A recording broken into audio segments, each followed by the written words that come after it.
The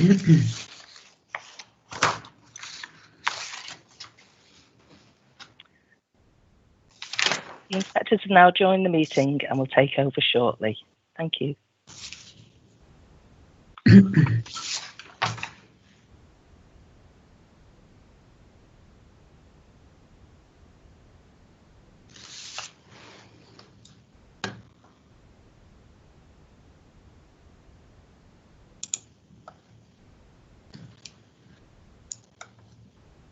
Morning, Lynn. Morning, Caroline. Is everyone here? There are two still not joined. Everybody else is here. Okay, thank you.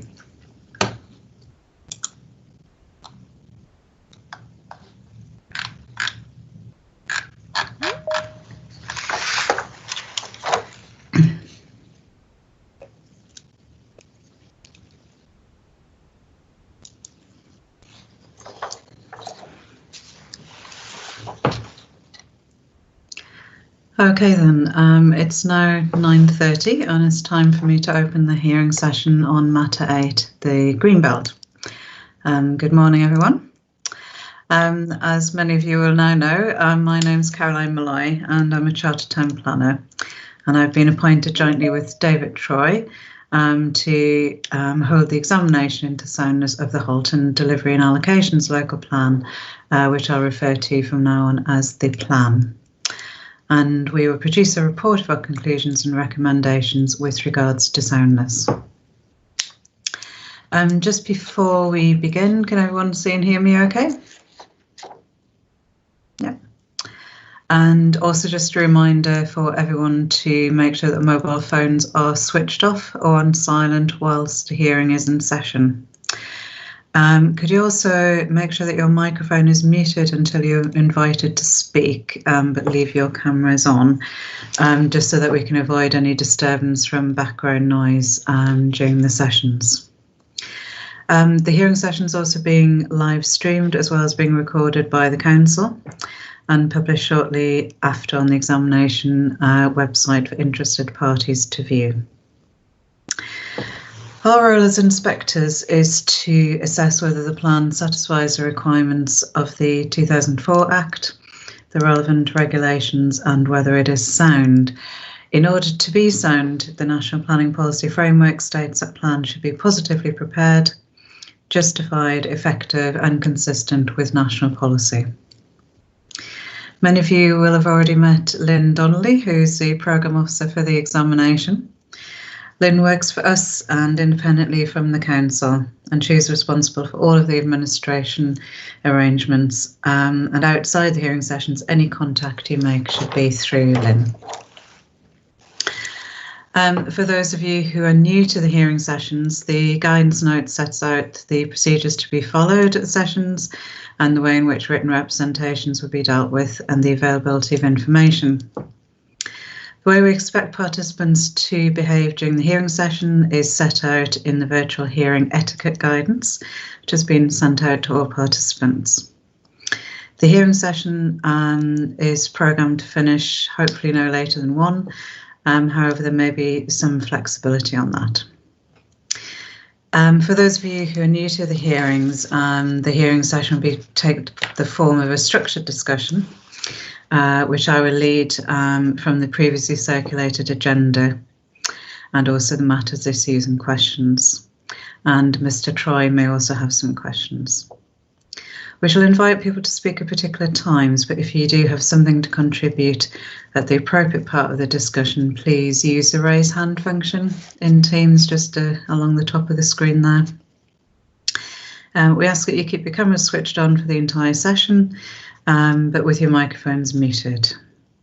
The only exception to this is if there is more than one participant per representative. And therefore, we'd only ask it for one participant to keep their camera on at any one time. There may be some questions which you already feel we have enough information on, so there may be little or no discussion on those. And we'd also just like to remind representatives that you should have provided all of the evidence in your original representations. And the hearing sessions are not an opportunity to submit anything further. So any comments you do make during the hearing session should relate to the points in your original representation. We have read all of the original representations and hearing statements, so there's no need to repeat what you've already said. The purpose of the session is for us to seek clarification or further information on any outstanding questions that we have. So does anyone have any questions at this stage in terms of the procedural side of the hearings? No. In that case, can I ask the participants for this morning's session to introduce themselves, starting with the council, please.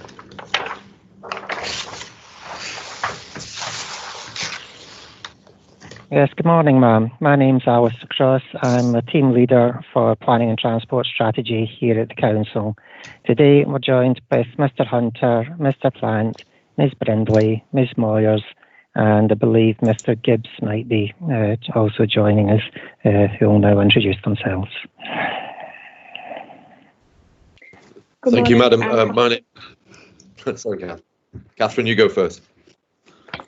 Good morning, I'm Catherine Brindley. I'm the Principal Planning Officer within the Planning Policy team. Madam, I'm John Hunter. I'm the barrister instructed on behalf of the Council. Thank you. Good morning, I'm Anne Moyers, Planning Policy Officer in the Planning team. Good morning, I'm Andrew Plant, the Divisional Manager for Development Services at the Council.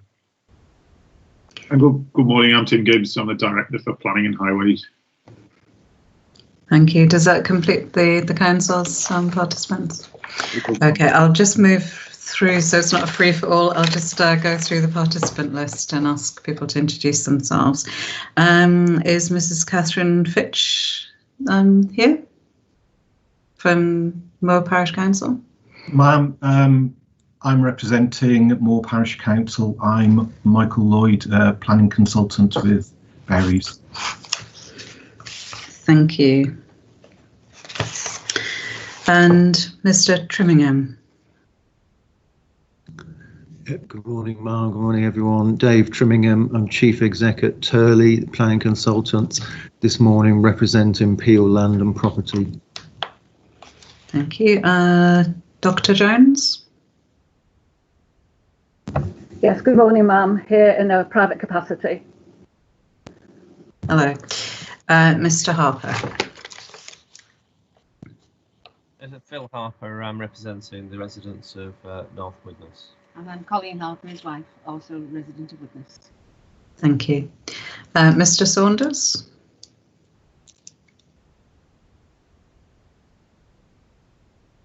Caroline. Hello. Mark Saunders. Hi, Caroline. Mark Saunders has declined to attend. Oh, okay. Maybe I don't have the most up-to-date list then. Ms. McGrath. Good morning, I'm Joanne McGrath from SnapPlan, representing Dorlands Farm. Mr. Sedgwick. Morning, Ma'am. I'm Paul Sedgwick of Sedgwick Associates, representing Daresbury Village residents. Mr. Mitchell. Good morning, everyone. Dan Mitchell of Bart Wilmore on behalf of Estuary Holdings. Mr. Gilbert. Morning, Ma'am. Ian Gilbert from Barton Wilmore, representing Redrow Homes. Mr. Burns. Jonathan Burns from Pegasus Group, representing Bloor Homes Northwest. Mr. Vallely. Good morning, Conor Vallely from Abson Young, representing Harworth Group. Mr. Travascus. Good morning, Ma'am. Good morning, everybody. I'm Luke Travascus from Hale Parish Council. Mr. Evans.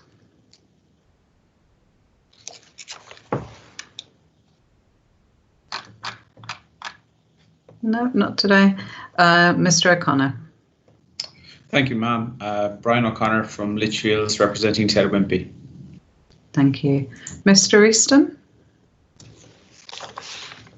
Good morning, ma'am. I should be on your list because I'm here with Mr. Vallely, so I'm instructed by Evanson Young on behalf of Harworth Group in relation to land off Halebank Road. Okay, thank you very much. Yeah, thank you. Is that everybody? Have I missed somebody? No? Well, welcome everybody, and I think without further ado, somebody else got the hand. Oh, Mr. Landor, I do apologise, I've missed you there. Good morning, ma'am. Edward Landor, Landor Planning Consultants, representing Halebank Parish Council. Thank you. Okay, you must have snuck in there, didn't see you. Thank you. Okay then, well, let's get started in terms of the agenda for the Greenbelt, and I'd just like to start by asking the council what the capacity is to accommodate housing, employment, land development on non-Greenbelt land, and how is this being assessed as part of the plan preparation process?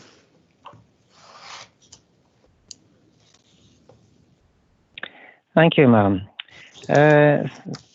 Probably say the need to undertake a review of the Greenbelt was first established at the examination into the core strategy, which took place in around 2012.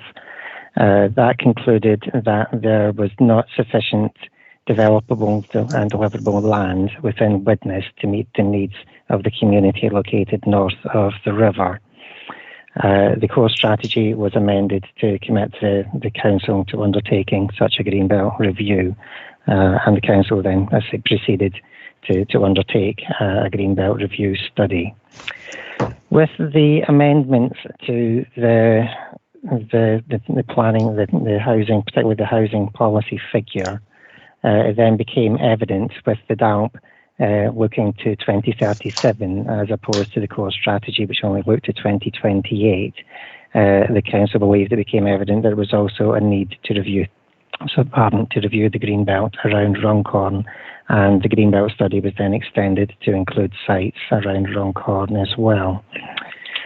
The council has presented its approach to establishing exceptional circumstances in its paper EL 001, which looked at the potential supply of land for development within the urban area, taking account of various constraints to development, including flood risk, hazardous installations, airport public safety zone, etc. That study also looked at other potential sources or reasonable alternatives within the urban area. It looked at the potential for brownfield land I say the council has produced a brownfield register, which effectively all the sites in the brownfield register are drawn from our strategic housing land availability assessments. We looked at the potential for vacant homes. Vacancies, we don't have particularly high vacancies within the borough. We did have some pockets that were quite high that sort of skewed the figures, but that was primarily around the Castlefields area where there was a programme of urban regeneration. So a number of the social landlords were effectively emptying properties prior to demolition. That programme's now completed, so I say vacancies are not a particularly important or significant potential supply for housing going forward. We looked at the potential for public sector land. The council has had a long track record of basically looking at potentially surplus land and basically looking to bring those forward quite often with registered providers. So again, the council is not sitting on large land holdings. So again, that's a very marginal, if negligible, source of supply. We also looked at the potential for increasing the average density of development. And again, whilst the policy and the existing plan and the policy and the plan going forward in the proposed plan seeks a minimum of 30 dwellings per hectare with the potential for 40 dwellings per hectare in more accessible locations.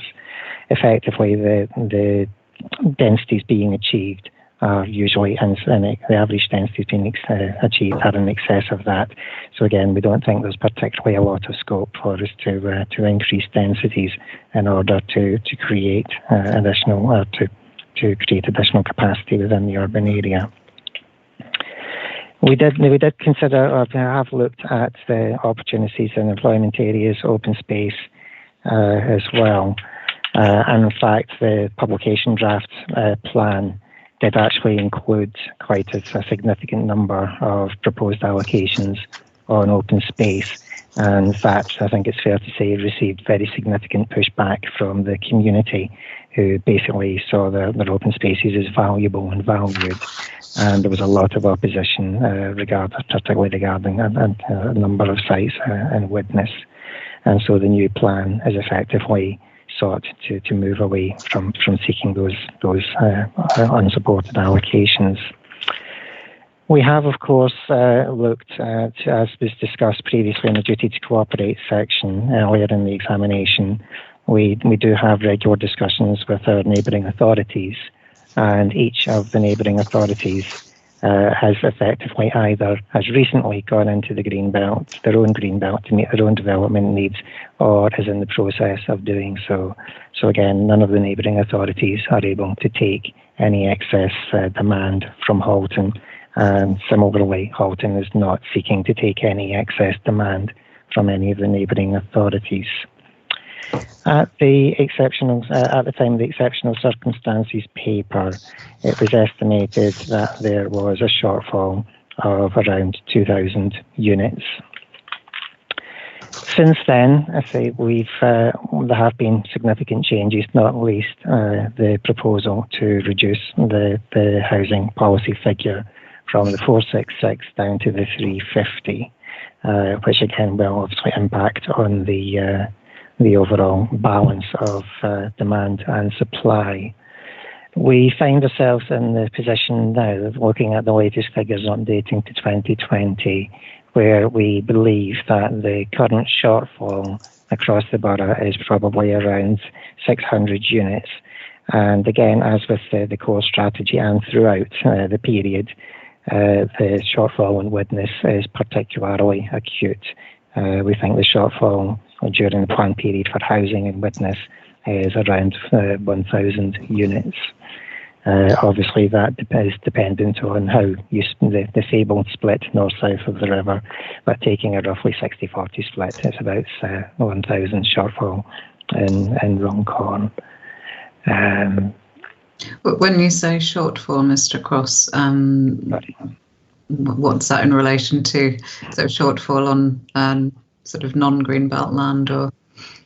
Yes, it's land purely within the urban area. It's effectively we've updated the figures in section 5 from EL01 and basically substituted in the updated figures for the housing requirement, the completions, the proportion that are currently under construction with planning permission, and effectively then looking at the latest figures in terms of supply from the SLA. And we estimate that the allocations required are about 1,600 and the supply across the borough is about 1,100, giving a shortfall across the borough of about 600. However, as I said, the situation in Widnes is particularly acute. We estimate that the allocation needed is about 1,300 in Widnes, and the current supply is about 330. So I say there's about 1,000 shortfall north of the river. And so, Mr. Goss, you've updated the figures to this year. Are those available to the examination? Yes, we can. We can make those available, of course.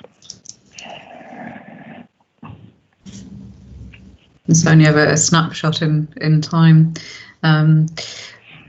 Okay, that would be useful to provide the updated figures. Just in going back to the assessment process and the SLA, was there a threshold, a site size threshold set out in the SLA? No, the SLA goes down pretty much to single units, I believe. I think one of the criticisms probably from some of the parties around the table today at the core strategy was that it reads more like an urban capacity study, probably because a lot of the sites were rolled forward from an urban capacity study. Effectively, once a site's identified and is put on the system, it's on the system and is assessed. Continues to be assessed for future potential supply. So it's fair to say, on that basis, the SLA is pretty detailed in terms of the assessment of non-green belt land, sort of sources of land. And obviously, historically, the council have been reasonably successful in bringing forward brownfield sites, looking at the split of developments come forward on previously developed greenfield land. On the basis of the updated SLA, does the council consider that can continue at that pace? Potentially not. There were a couple of circumstances, I think, that have played in terms of the identification, particularly of large, what we call them wind farm sites. Obviously, we have some sites that are still coming through the system, or were coming through the system until recently as part of the Castlefields regeneration. They were probably counted as wind farm because they weren't specifically allocated in the unitary development plan, but they were basically brought forward as part of a comprehensive regeneration programme. We've also had a number of developments on former education sites. They were pretty much a hangover from the Building Skills for the Future programme. There's 3 key sites there, 2 directly and 1 indirectly. One was Fairfield High School site, which I think has been referenced previously in the examination. That was brought forward between generated units between 2016 and 20, 160 units on there. That site was actually the council worked together with the schools. They merged the former Fairfield High School site with Wade Deacon, and they consolidated into a completely redeveloped site on the site of Wade Deacon, freeing up the former Fairfield High School site. That's been partially developed for housing at the front of the site, but it's also been developed at the back as a new cemetery for Widnes. Widnes Cemetery was nearing capacity, and there was an urgent need for the council to find additional cemetery provision, and that's been provided on that site. In Widnes, we also have another site, Grange Infant School. That was basically, again, it was the redevelopment and of the Grange High, well, let's say Grange High School. I think Grange is actually an all-through school. So it's basically again, it was building schools for the future. They got new premises consolidated onto part of the site and freed up the site of the former infant school, and that generated about 95 units. The other one, which I say is related but not directly, is the former Riverside College in Runcorn, basically fronting the Manchester Ship Canal to the west of Runcorn Old Town. That was actually a quite new facility, but with the move to academisation of all the high schools within the borough, part of becoming an academy, you have to have a sixth form. So suddenly all the high schools who previously didn't have sixth form provision added sixth form provision and basically undermined the need for the additional facility for Riverside College. And that was basically became redundant and was brought forward for housing, and that's been generating units in 2019-20. I think it was 144 on there. So the thing they say that's quite a significant number of units, which was an accident of its time. I'm not aware, or I don't think that those circumstances will necessarily repeat. The newer one, the newer issue, which again is difficult to quantify, is obviously now the permitted change from commercial to residential. And as was mentioned previously, we've had one site, Castleview House, is a former site of, I believe, Department for Employment, located just to the northeastern corner of Halton Lee and Runcorn. And I say that delivered 248 units. But I say that's been open now for about 3 years, and council tax are reporting that it's still about 25% unoccupied. So we suspect, there's only so many of those of that type of unit that can be absorbed by the market at any one time. We're aware of two other potential similar changes of use from office to residential. Again, both located within Runcorn. One is Grosvenor House, which is located immediately to basically adjoining Halton Lee Shopping City. That's had permission for about 108 units, and I believe there's a current application being dealt with Development Control at the moment. The other one is called Axis House in Tudor Road, which is on Manor Park, which is, is not a good housing location. Let's say basically in the middle of a very commercial area and segregated from any local facilities by the expressway. But that's quite marginal. That's only for 26 units. And just on that point, how has the commercial to residential source of supply generally been dealt with in the SHLA? I think it's been raised as a particular comment. Has it been based on a trend-based analysis or looking at individual sites and the potential for those to come forward? It looks at individual sites. I think, in fact, the Castleview House has basically been identified in the SHLA for a number of years prior to it actually coming forward with the permission in principle consent. So it was identified. It was a site that was basically redundant. The Department for Employment moved out to Manchester, and it basically lay empty for a number of years, and it was identified prior to that. So effectively, if the sites do become vacant and we become aware of them, then we do add them to the SHLA. Okay, thank you for that. I would just like to sort of open up the discussion in terms of the SHLA process and the extent to which participants feel that that's been a robust process. If anyone does have any comments on that particular point, Mr. Landor, you still have your hand up. Was that left up, or did you have a particular point you wish to raise? I'm sorry, Mum, I did leave it up actually, but perhaps maybe just if I could make a point just to assist the examination and yourself. The Brownfield register that's in the documents list. It is not the brownfield register. It's a corporate plan. It's EL024 document. So that's the 2019 brownfield register. It's in the examination document list as EL024, but it's actually not the brownfield register. It's the council's corporate plan. So we couldn't find the brownfield register within the document list. So it wasn't I'll perhaps reserve my points for later, but perhaps that's just something to assist you in the examination. Okay, Mr. Cross, is that something that the council could look at? Of course, we will look at that urgently. Obviously, we hadn't spotted that. We do apologise. That's fine. There are an awful lot of documents on there. Okay, Mr. Trimmingham. Yeah, thank you, ma'am. I just wondered, before we get into the discussion, if through you I could just ask for some clarification from the council.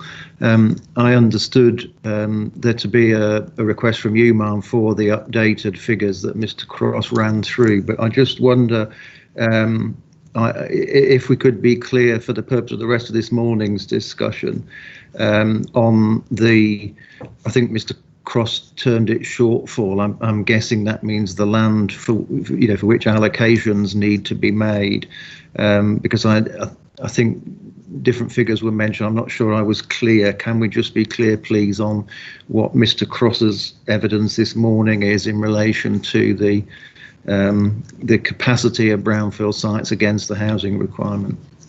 Thank you. Thank you. Mr. Cross, do you just want to clarify that for the participants, please? That would be difficult to do on the fly. Effectively, brownfield sites will be included both under the completions on sites under construction, sites with planning permission, as well as sites within the SLA supply. We haven't split them out separately for brownfield and greenfield. As I say, the SLA includes hundreds and hundreds of sites. I say the brownfield register is drawn from the SLA, so it is a subset of the SLA. Now, Mr. Trimmingham, was your point, what the shortfall related to, as in, my understanding was that the shortfall that can't be accommodated on land within the urban area and not on greenbelt land. It was exactly that, ma'am, because I was looking at the exceptional circumstances paper, EL001, and on page 19 there is table 5.3, which I think deals with it as total dwellings needing to be allocated, total potential supply, and a remainder. And that remainder is 2,152.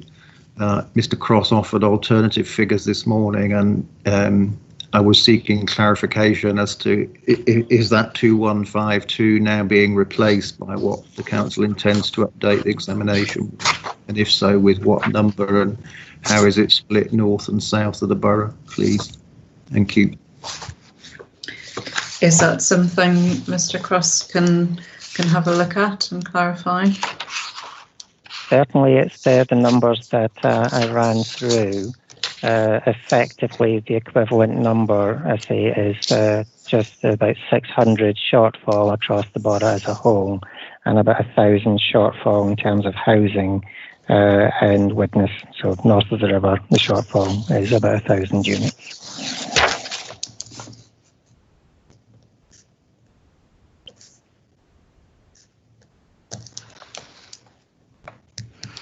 Does that clarify your point, Mr. Trimmingham?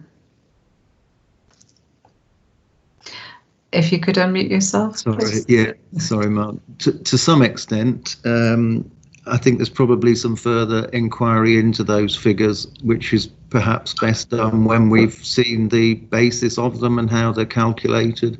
It would seem to infer there's oversupply in the south if the shortfall at the borough level is 600, but in Widnes it's 1,000. There seems to be a 400 oversupply in Runcorn, but I think it would be helpful, certainly to me, and I hope to the examination, to see how that number has been arrived at and what the base date is, bearing in mind that the last SHLA I'm aware of was 2017. Okay, I mean, Mr. Cross, just looking at section 5 of the Greenbelt Exceptional Circumstances paper, tables 5.1, 5.2 and 5.3, it would be helpful if those were updated on the basis of the sort of more recent figures that you've provided this morning.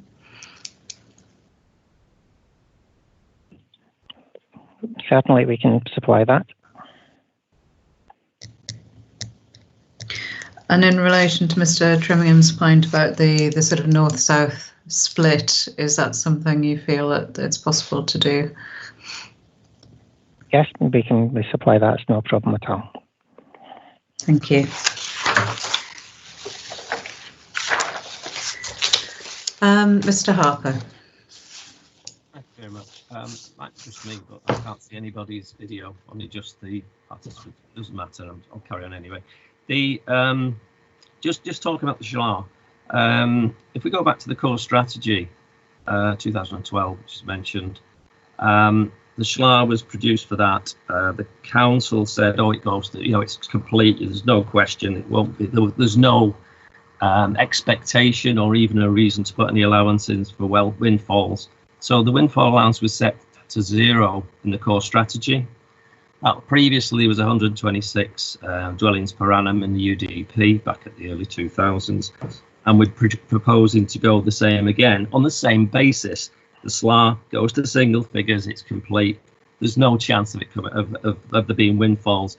The evidence since core strategy, when the same situation exists as exists now, why don't we get the windfall figures since 2012 to show us what the effect is of this complete SHLA and when compared to the windfalls actually coming through.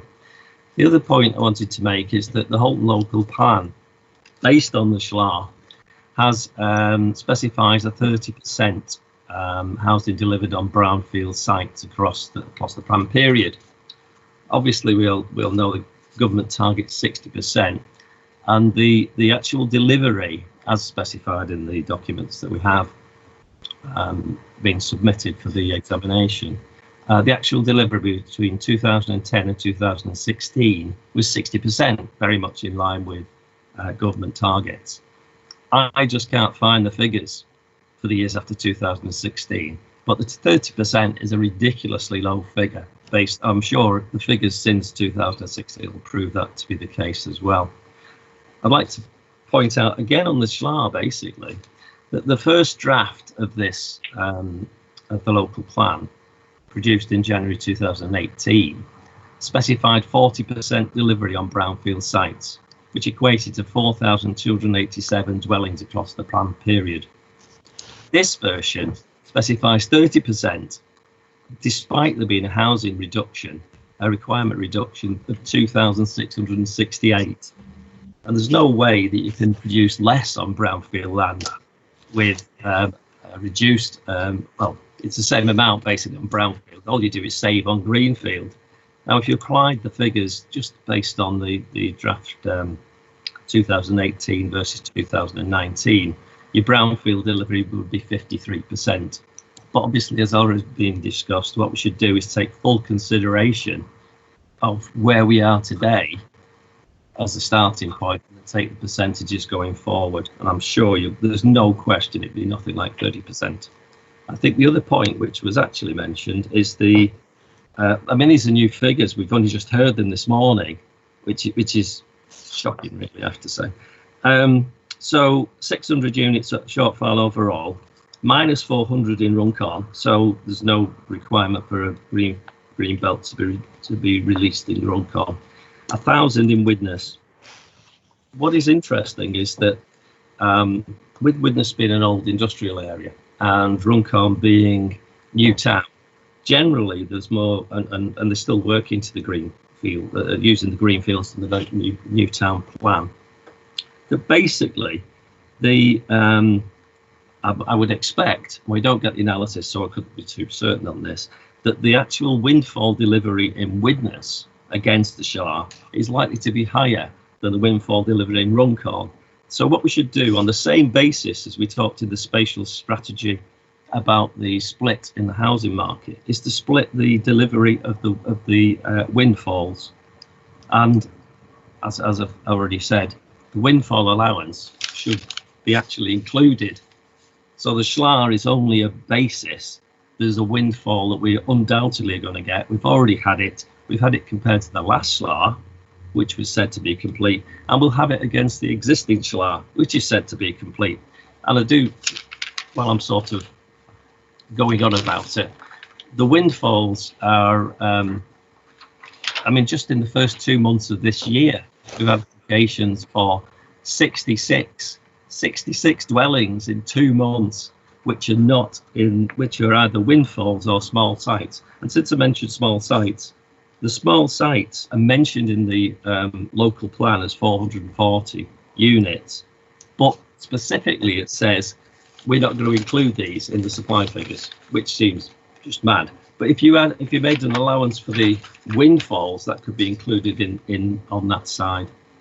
So we've got small sites that mentioned in point 7.3 identified as 440 units, but then it says that they're not going to be considered along with windfalls. So the SLAR might be a basis, but it's not the complete picture based on past performance. So we should be taking account of where we are today and where we're going forward based on an understanding of what the situation has been and will continue to be going forward.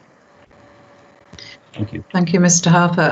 Mr. Cross, did you want to come back on those points while they're fresh in your mind in terms of the approach to windfall and the SLAR and the plan in general, and Mr. Harper's points about the sort of potential for windfalls coming forward over the plan period?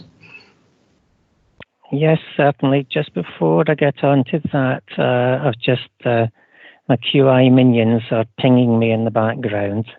They're saying that the brownfield register is on the website is EL076. Okay, thank you. So yeah, in regard to windfall, yes, I say we have been looking at potential for windfall sites coming forward, and yes, they do continue to come forward at a reasonable rate. We think on average there's probably about 20-22 windfall sites seem to be added to the schedule each year, with an average of, I think, is about 4 or 5 units average across those, which does lead to, I say, potential for quite a reasonable amount of supply in terms of. I think, as Mr. Harper assumes in his paper, about 50 per annum, which is probably not too wide of the mark. We are finding, however, as I say at the moment, that a lot of the windfall, and most recently a lot of the windfall that's coming forward, actually involves conversions, so it does involve losses as well. We have had quite significant losses in the borough, particularly since '96. I say we did have the Castlefields regeneration. We've lost about 1,200 units since then, and demolitions still are coming forward at a reasonable rate. I think we're losing about 10 or 15 units per annum to demolition or other losses. In terms of the windfall split north-south of the river, I don't have that available to me. I would be surprised if it was particularly skewed towards Widnes.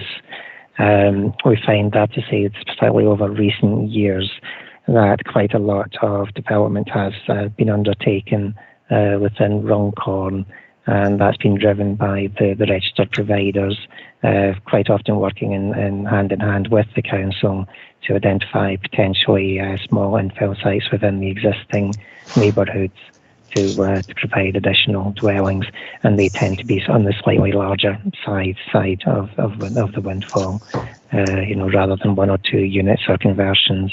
It's generating the the sort of 10, 20, 30 type units.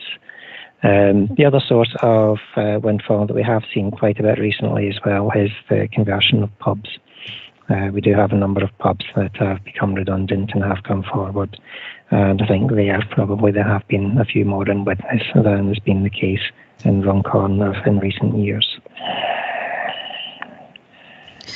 So just coming back to the point about the windfall allowance, or not including a windfall allowance, what's the council's approach on that?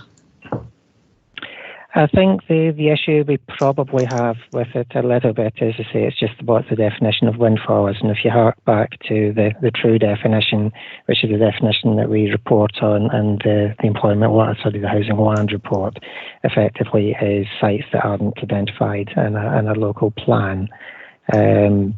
Obviously, there's two issues there.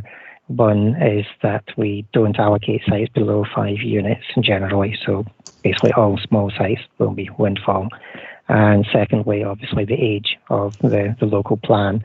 The core strategy did allocate some sites within the strategic area, but that only covered a very small portion of the plan, and that was primarily, largely sort of split between housing and employment.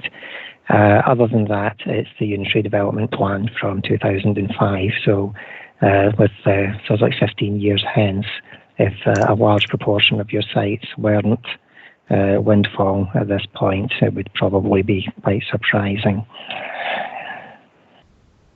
Okay, thank you, Mr. Mitchell. Good morning, Mom. I just wanted to raise 2 points, really. I share some concerns that have been raised about the robustness of the SHLAR process. The document has a base date of March 2017, document EL031. In our publication draft submissions, we have attached an appendix where we looked at a number of the sites that were in the SHLAR, particularly on the Runcorn side of the borough. And the reason we did that is because we've heard earlier how Runcorn's grown from its Newtown legacy roots. And there's a lot of sites that are identified in Runcorn that are the same sites that have been around now for 10, 20 years. So we've done a critique of some of those sites in our evidence, which suggests that the council has overestimated its supply in the Newtown area by 757 dwellings. Now, we've also subsequently double-checked that work, and most of these sites still have no applications or have not progressed through the planning process, despite being around now for a considerable period of time. So we are concerned that there are flaws in the SHLAR methodology, which is, of course, now at least 4 years old, and we think the council has overestimated that capacity. So I just wanted to refer that to you there, so you'll be able to have a look at that. As I say, it's Appendix 1 of our publication draft statement. The second point I wanted to make is that in our examination statement, our client's case is, of course, that the housing requirement here needs to match the economic strategy of the borough and be a lot higher than where we are. And I wanted to give you our figures on where the gap was.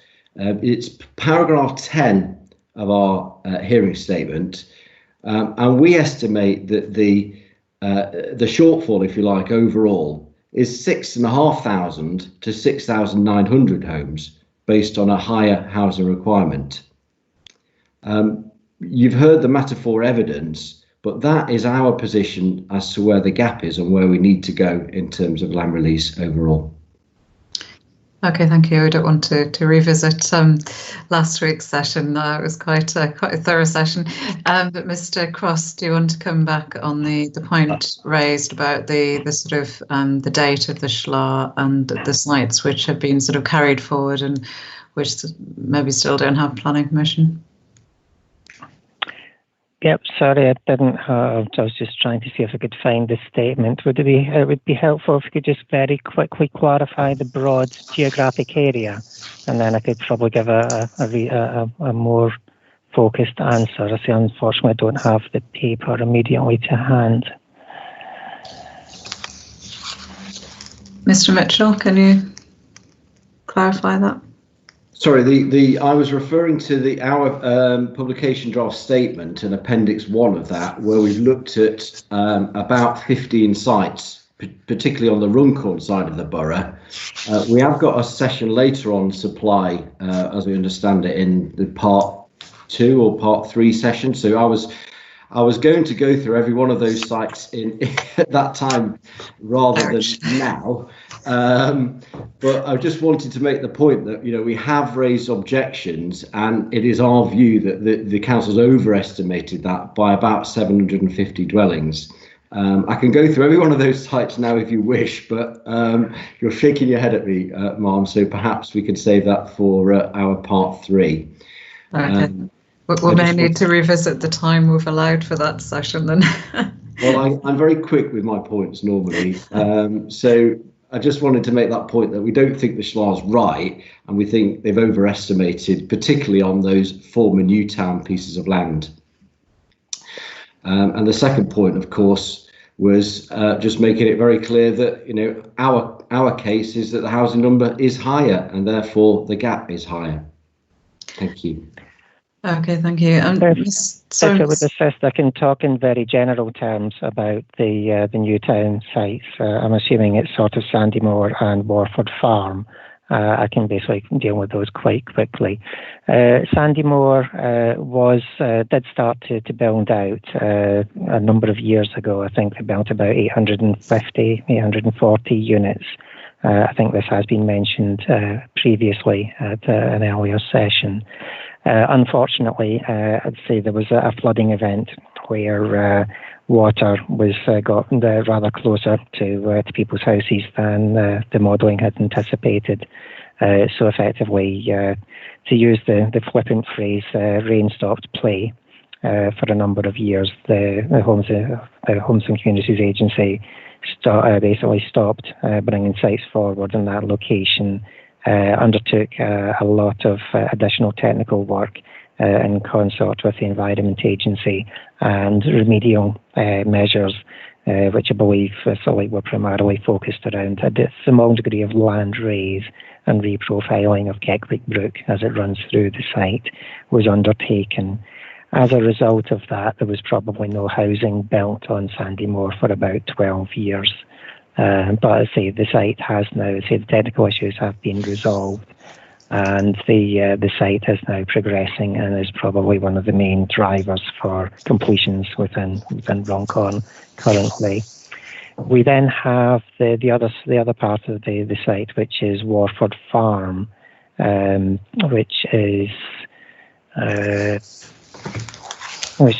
south of the railway line it's bounded by the railway line to the north, the railway line to the east, and the Bridgewater Canal running to the west, with the marina located to the south.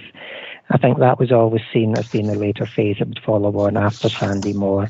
It is quite a large area of land. It's in sort of two ownerships, partly in the ownership of Homes England and partly, I believe, in the ownership of the Peel Group.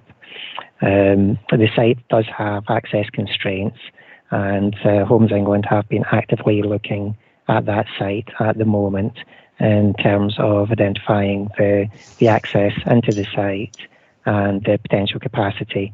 I think in the plan it currently shows as a capacity of 300, which does look quite low for the size of site. I think applying the standard calculation suggests it should be about 650. And I believe actually Homes England have indicated to us at one point that they thought that the 650 was probably more achievable. But they then, I think, subsequently come back and said, well, actually, no, we think it might be more towards the 300. So as the technical work progresses and they basically sort out the optimum access arrangements, that site should be coming forward or being brought to the market, we think, in the next 12 months.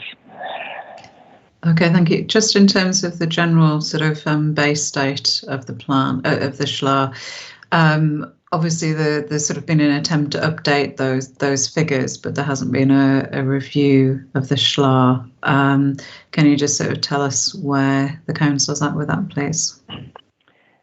We effectively have a draft SLA ready to go. However, we didn't have time to basically publish it for a reasonable round of public consultation before heading into the hearing session. So we thought it would complicate matters.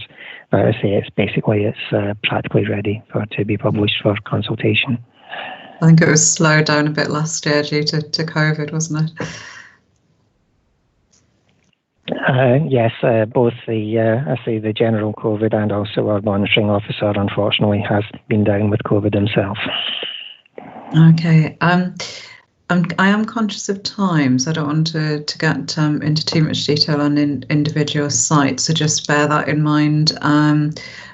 But I'll move now to Mr. Landor.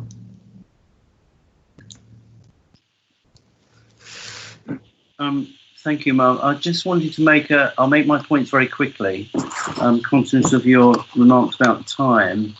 The first one is, I would say there's no evidence that Halton Borough Council has taken account of the contribution of housing supply from Class B1 to Class C3. The town centres obviously offer a sustainable location, and there is going to be, I think, a significant shift as a result of the impact of the pandemic on changes or potential changes of use. The second point I'd like to make is, to reference EL City Regions Shelmar, figure 23. It states that 227,000 square metres of office floor space in Halton against 2.1 million square metres in the city region. So there's a significant capacity in terms of change of use from Class B1, both within Halton and in the wider city region, and to what extent is that being taken account of? And I accept what Mr. Class has said about the duty to cooperate, but there is a supply outside in the wider city region. The third thing I'd just like to mention is the Brownfield Register. I'm very grateful for the update, and we've had a look at it. It's actually it appears to be a document that's dated in 2018, not 19. Looking at the entries, and I just leave that as an open question. But I'm very grateful for someone having found where it is within the document list. Thank you. Mr. Cross, did you want to briefly respond to those points?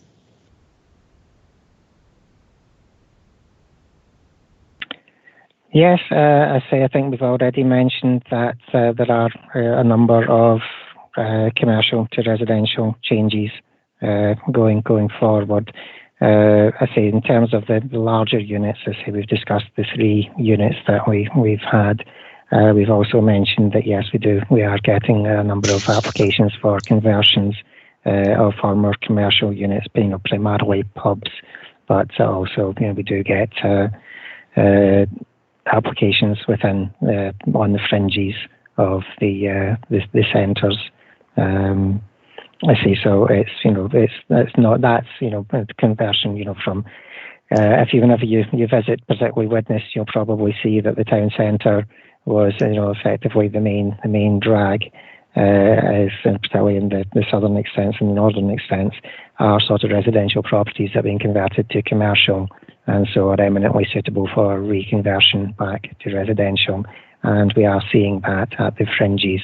The pressure hasn't extended into the inner areas as yet. Okay, thank you. Mr. Lloyd. Thank you, ma'am. There's obviously been the conversation is dominated by the housing requirement, but I just wanted to mention the employment land requirement, and specifically the requirement for large-scale B8, because there is land proposed to be released from the Green Belt to the west of Moor by Moor Park for those purposes.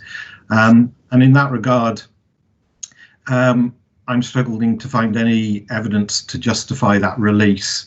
Obviously, the employment requirement, I don't want to go into this in any detail because I'm aware that you've discussed it in previous sessions, but the Shelmar is from 2017 and doesn't quantify the contribution that recycling of large B8 sites makes to meeting demand. And I'm also aware from the employment requirement session that there was there's still a lack of evidence on the need for large-scale B8, which has been referred to as the missing piece of the jigsaw. So I just wanted to raise those points and welcome any comments that Mr. Cross can make on that, ma'am. Thank you, Mr. Lloyd. Obviously, we had a detailed discussion last week in terms of large-scale B8. Was there anything you'd like to add in terms of the link with the sort of potential greenbelt release? A point of correction, the proposed allocations to the west of Manor Park, referred to as Moor Park, are not Greenbelt release. Those sites are not Greenbelt in the adopted local plan.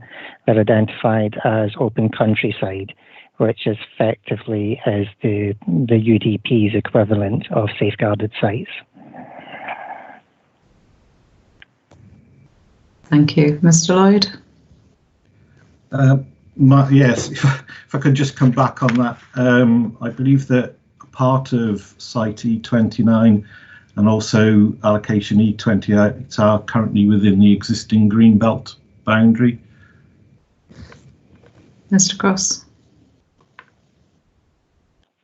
I would have to check and see if there's small portions, but the bulk of the allocations are certainly on open countryside rather than on Greenbelt. Okay, we can provide you mapping. We can provide you with mapping for that if it would assist. That would be useful. Thank you. Again, I don't want to get sort of into too much detail on individual sites at this stage. Sorry, Mr. Trimmingham, did you have another point you wish to raise? Yeah, thank you, Ma'am. I just wanted to make the point. In our hearing statement on this question, we have flagged concerns about the robustness of the evidence base in relation to the SHLA and to the evidence supporting the employment requirement. As Mr. Lloyd said, we've talked quite a bit about housing. The Greenbelt release is also partly justified for employment purposes. And Ma'am, I'm mindful, we await the updated evidence in relation to housing that Mr. Cross has mentioned this morning, and I just would emphasise it important to see the workings behind some numbers and the base date and so on. And I think as I understand it, at the Matter 6 session, the council conceded that the employment requirement had been underestimated, and again an alternative figure was proposed. I just think when it comes to all this, one of our concerns about this plan is that the evidence is some of it's dated. We find some of it inconsistent, a bit of a sort of patchwork of figures and data and reports. And I think that concern has been sort of emphasised by this morning's session. And I think we'd just like to make sure that the examination process can allow the opportunity for these updated figures and updated evidence to be considered by participants and have the opportunity to be tested later on in the examination process if appropriate, Ma'am. Thank you. Yeah, I mean, as a point of principle, if new evidence is supplied, there would be the opportunity to comment on that. We usually give around 7 days from the point of the release of that information. So bear that in mind. Mr. Gilbert. Thank you, Ma'am. Just to add to Mr. Mitchell's point, we've also set out in Appendix 1 of our submissions to the publication draft local plan a critique of sites. This isn't a comment on the methodology of the SHLA per se, but we look in detail at allocations the council have made, and without any adjustment to the housing requirement, it's our conclusions, Ma'am, if I can point you towards paragraph 10 of our statement for this matter, that we see a shortfall, as Mr. Cross puts it, of at least 1,608 dwellings that need to be found in the Greenbelt, and that's primarily through the lack of deliverability of sites within Runcorn that have been allocated or proposed to be allocated, Ma'am. Okay, thank you. And that's obviously crossing into the housing supply issue to a degree as well. Mr. Cross, in terms of the update that you've done, which is in draft form, would that, just in broad terms, would that have implications in terms of the emerging plan and site allocations and release of greenbelt land? Does it fundamentally change anything in sort of set out in the local plan? No. Obviously, the matters discussed previously in terms of the overall requirements and the split north-south of the river, if the examination is minded to make significant or recommend significant changes, then obviously they're all so interconnected and would have or could have significant implications for the overall strategy of the plan. Thank you. Mrs. Harper, I see you have your hand up. So for some reason we seem to have lost the capacity to actually raise it by the usual little symbol. It's not. I'm pressing it on a lot of times, but it's not coming up. Sorry about Phil that. wanted to say something else. Sorry. Yes. Can they speak now? Yes. Would you like to make your point? I was wondering, I can't find anywhere where the windfall figures, the annual windfall figure, is actually published. It used to be. I used to be able to find it, but I can't find it anymore. I'm assuming it's around somewhere. After our discussion earlier, I wasn't sure whether there was going to be an allowance for windfalls or not. I believe it is significant, and it'd be useful to have the information available. I would note that Mr. Gibbs did say in a public meeting at Hale, after the first draft was published, that there was going to be a windfall allowance of 50 dwellings per annum, but there wasn't one added in the August 2019 edition. And that is significantly lower than anything we've had in the last, over all the history you can see. So I would be interested to know whether we are going to have a windfall or not. Mr. Cross, would you like to clarify that for Mr. Harper?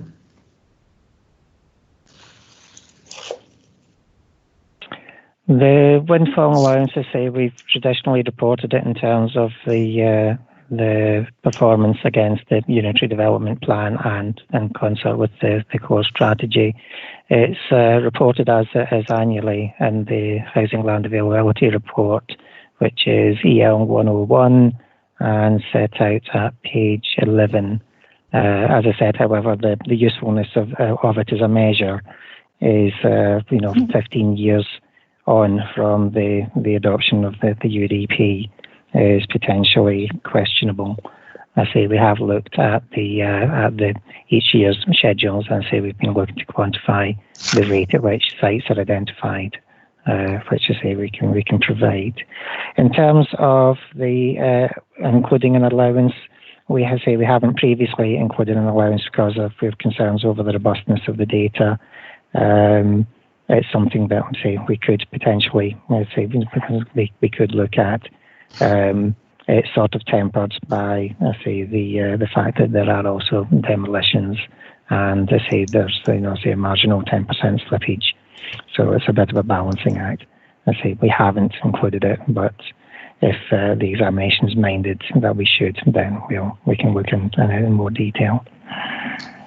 Having not applied a site size threshold, would you say that that's sort of partly justification not for including a windfall allowance, and that you've gone to sort of very small sites, if you like, in the SHLA, albeit there will always be some sites that you come forward that you just couldn't anticipate?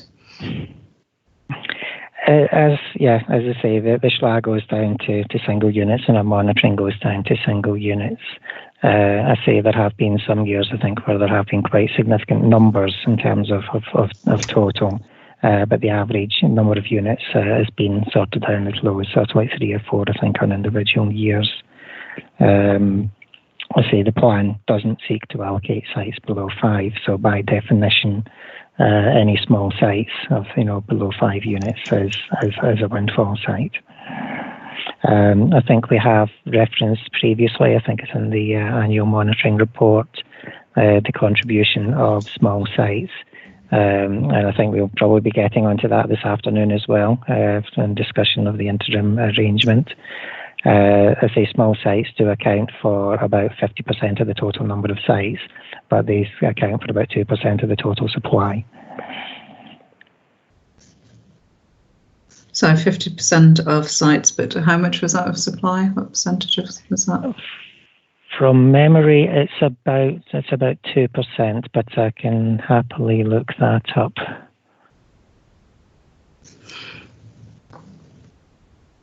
It will be an SD16A from memory. I'm sorry if you just bear with me.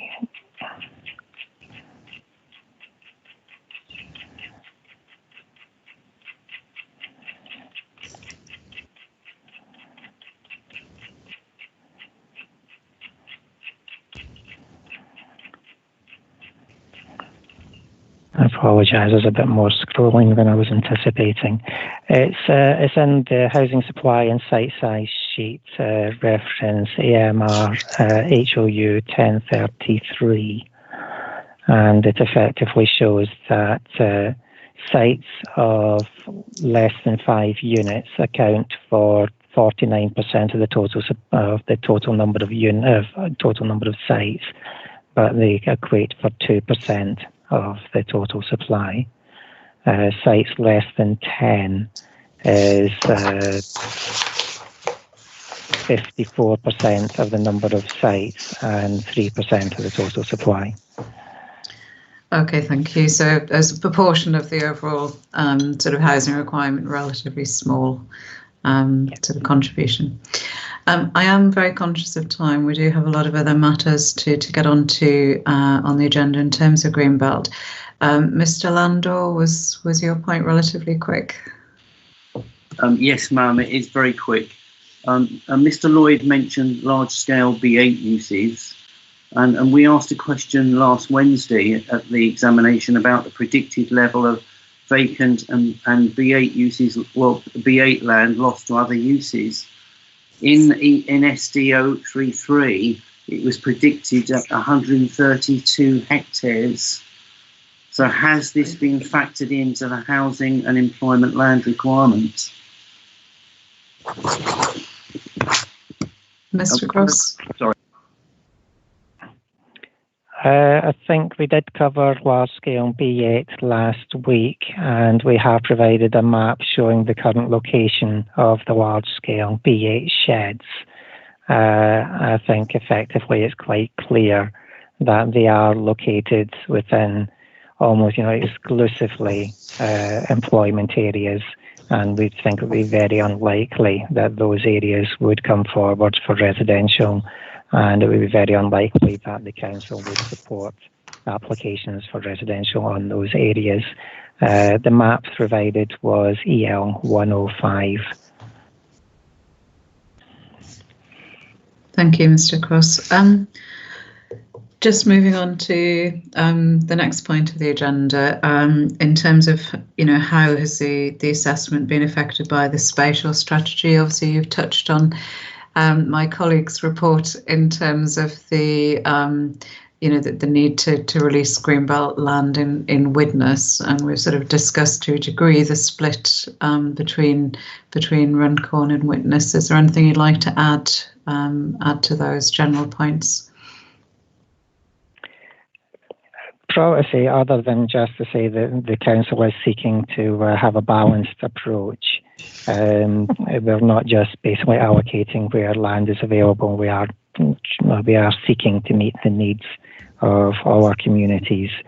As I say, obviously the core strategy did look at the split north-south of the river. There's been discussion about the appropriate split north-south of the river, and the discussion about migration between the various communities.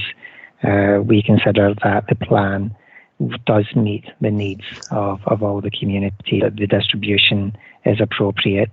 There is, say, with the former Newtown, there is additional land within the urban area in Runcorn, which is basically linked to a lower level of proposed Greenbelt release in Runcorn because there's less need to go into the green belt and Runcorn in order to meet the needs of that community. In Widnes, there's a pressing shortage of land for particularly housing development, and therefore, let's say there is the requirement to look to green belt sites, and so there are more green belt sites being proposed to released for allocation for housing in Widnes in order to meet the needs of that community. Okay, thank you. Are there any further points on the sort of north-south divide, if you like? Mr. Gilbert.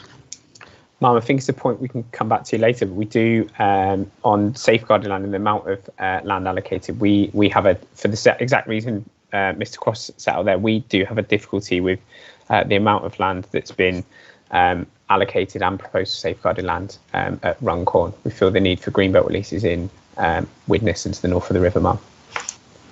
Okay, thank you. Could perhaps return to that later on. Mr. Trimmingham?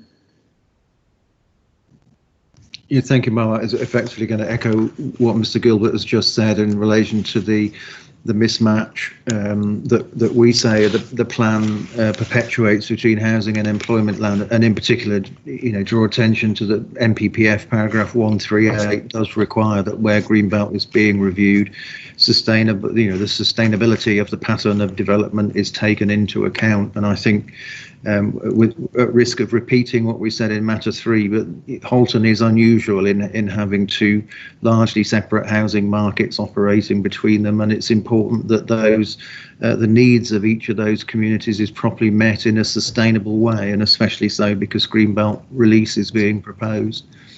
Thank you. Okay, thank you. Mr. Cross, did you wish to respond to any of those points? Just to reiterate my previous statement that the Council believes that it has struck the appropriate balance. Okay, thank you. Just looking at the next question in relation to constraints, obviously the exceptional circumstances paper sets out a number of constraints which were taken into account and which preclude, if you like, other land coming forward, other non-greenbelt land coming forward. I've obviously read that document, so I don't necessarily want to go through all of those constraints today. Probably not best use of hearing time, but I just wanted to, before we do move on, just to check whether anybody had any points they wish to raise in relation to the constraints and the effect that's had on the sort of subsequent proposed greenbelt release. No? Good. I'm managing to catch up a little bit on the agenda. And just, I suppose, to sort of round up that point, the next question, have all opportunities to maximise the capacity on greenbelt land been taken, including the potential to increase densities? We touched on the issue of densities. And you sort of looked at around about 30 to 40 dwellings per hectare, depending on the location of development.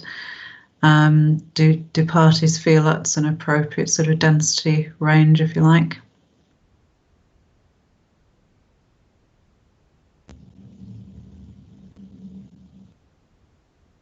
No strong feelings either way?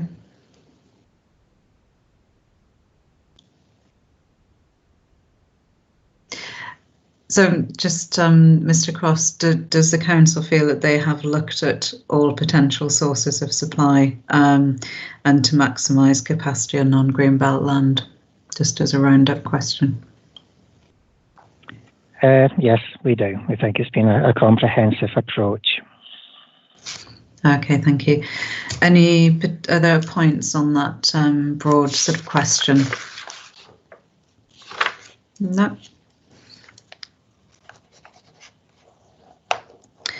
Obviously, in the duty to cooperate section, we looked at and discussed the potential to accommodate some of the needs of the district and other authorities' areas, reducing the need to alter the green belt. I don't know if anyone wanted to add anything further to that in terms of, obviously, those discussions have taken place at a strategic level, and it was decided that each authority would meet their own needs effectively, and other authorities are releasing their own green belt to meet their needs. Mr. Gilbert, did you have anything to add to that? Yes, ma'am. I mean, I agree with what Mr. Cross said about the summary of the situation on duty to cooperate so far. I think what we've set out in our representations, ma'am, is that we're comfortable with that process that's been undertaken to date. But we're in a position where the Liverpool City Region SDS is advancing, and you've got the neighbours of Halton advancing their local plans, which is there's a mismatch around the Liverpool City Region. We're quite firmly of the view that that position will change in the future, ma'am, where Halton might well need to help its neighbouring authorities meet its housing needs. In particular, ma'am, the Liverpool City Council local plan examination demonstrated quite a considerable shortfall in family housing that simply can't be met within Liverpool city boundary on the land that they have available. Okay, thank you. Mr. Cross, did you wish to comment on that? As we covered under duty to cooperate, we have regular contact with the neighbouring authorities on average about every 6 weeks. To date, Liverpool hasn't raised the issue of seeking neighbouring authorities to take up any unmet need, either resulting in the lead up to or after their hearing sessions on their local plan. If we do receive a formal request, then obviously the council will have to consider that at that time. Okay, perhaps a matter for the review of the plan. Mr. Hunter.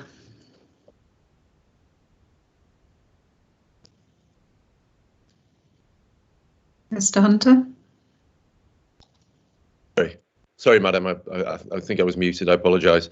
Madam, it's just a short point. Just to say, as a matter of law, the duty of to cooperate compliance is assessed at the date of submission, and therefore, whilst there may be, as I think you alluded to, a matter for review issues, in any event, whatever the factual position, it's not relevant to judging compliance for the examination, whatever may have happened more recently. In any event, but obviously Mr. Cross has said in any event we've not been asked to consider this.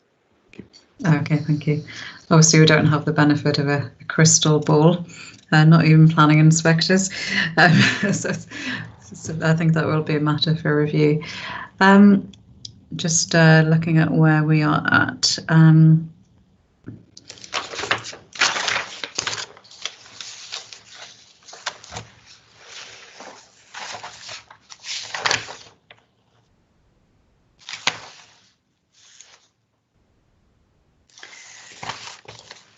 Okay, I think we'll keep going until 11, and just moving on to the actual the Halton Greenbelt review.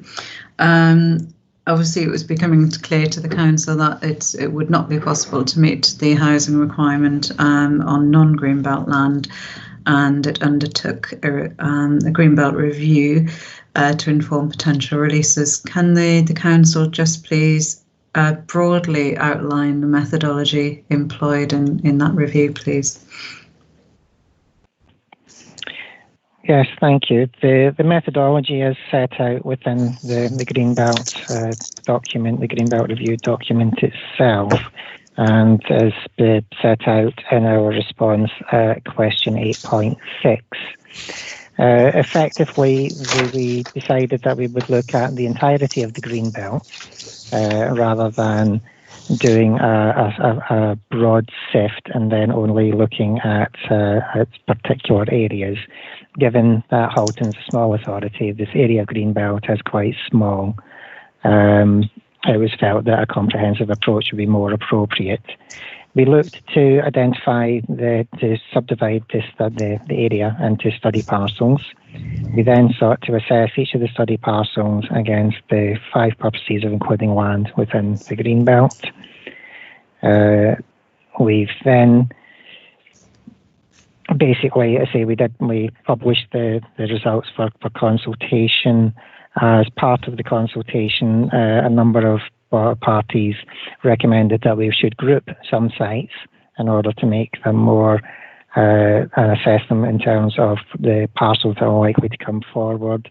We also had a number of parties that asked us to split some sites to reflect individual land holdings, and that was done prior to the finalisation of the report. I say effectively, we've looked at the 5 purposes of including land within the green belt. 2 of the purposes we've basically not dealt with at a site-specific level. One was the issue of historic towns. We do not have, or we don't affect the setting of a historic town. We're not a Chester or a York.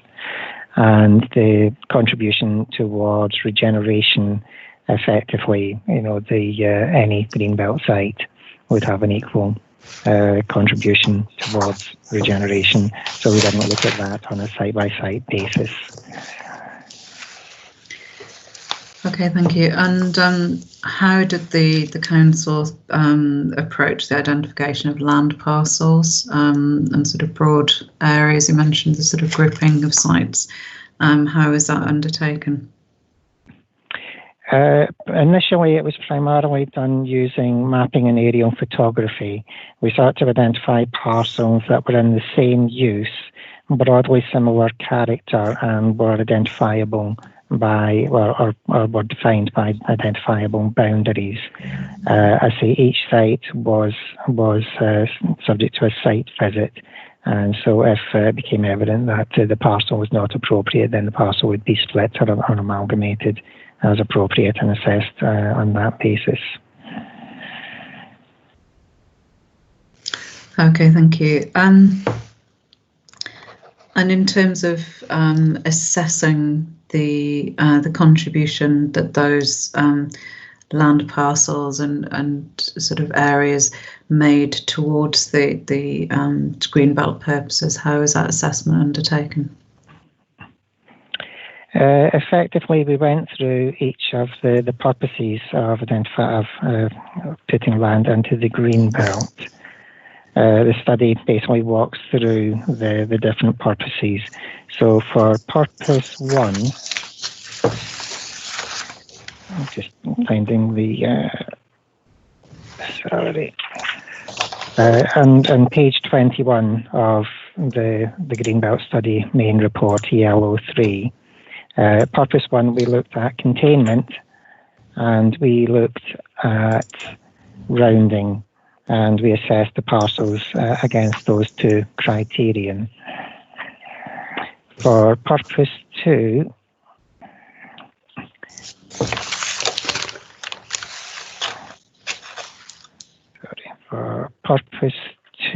which is from page 30, which is the prevent neighbouring towns from merging into one another, we considered the gap to neighbouring settlements. As it can possibly be seen on the map on page 32 of the report, whenever we got to Hale, things became a little bit complicated because we are surrounded on all sides by neighbouring developments. We basically were looking at the remaining gap that would the gap that would be left if a development was if a parcel was released for development. I say looking at the map on map 9 on page 32, effectively you have the green area, which is effectively the gap if we were to build out from Hale out towards Speak. You would be running into the green area, so we'd assess the gap from Hale outwards.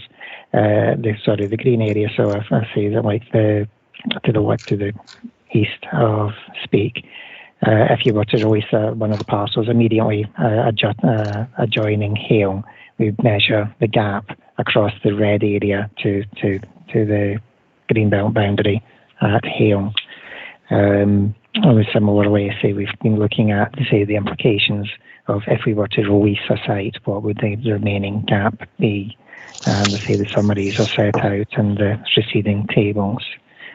For purpose 3, assist safeguarding of countryside from encroachment, we considered countryside use and we considered visual encroachment. And those were the categories that we basically considered against those three main purposes. As I say, purpose 4, preserve the setting, special character of historic town, we considered was not appropriate. And purpose 5, to assist urban regeneration, we didn't think it was appropriate that was, that we've assessed individual sites for that because it would all basically serve the same purpose. Okay, and having undertaken that sort of systematic approach to assessing the sites against the Greenbelt purposes, how did you then sort of look to combine the ratings for each of the parcels of land against those Greenbelt purposes and sort of bring together those sort of summary ratings? Effectively, guidance tells us that no one of the 5 purposes is more important than another. So because we have assessed purpose, we've assessed 2 criteria for purpose 1 and 2 criteria for purpose 3. Each of those criteria was scored out of 4. Because we've assessed one criteria against purpose 2, that was assessed out of 8. So each of the 3 purposes that were scored could get a maximum score of 8. Okay. We then combined those into the overall Greenbelt function mappings as included in the report. I mean, obviously, you're saying that in terms of the summary ratings, that no one particular purpose or assessment of the contribution of site to purpose should be above the other, but were the cases, or you've alluded to the issue in Hale, were the cases where one criteria did become more relevant or pertinent?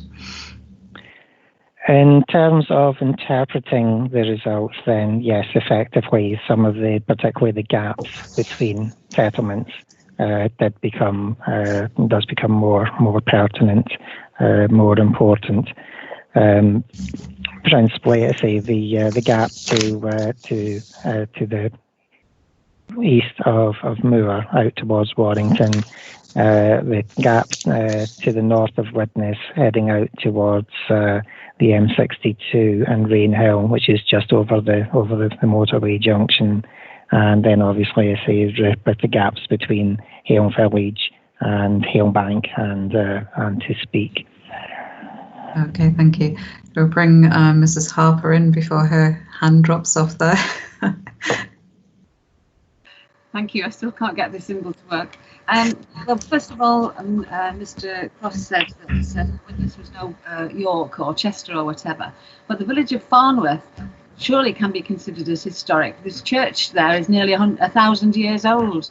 The other thing is, how do you decide? You have got, I think you touched on it there, the issue of the gap between adjoining boroughs has to be taken into consideration in North Widnes.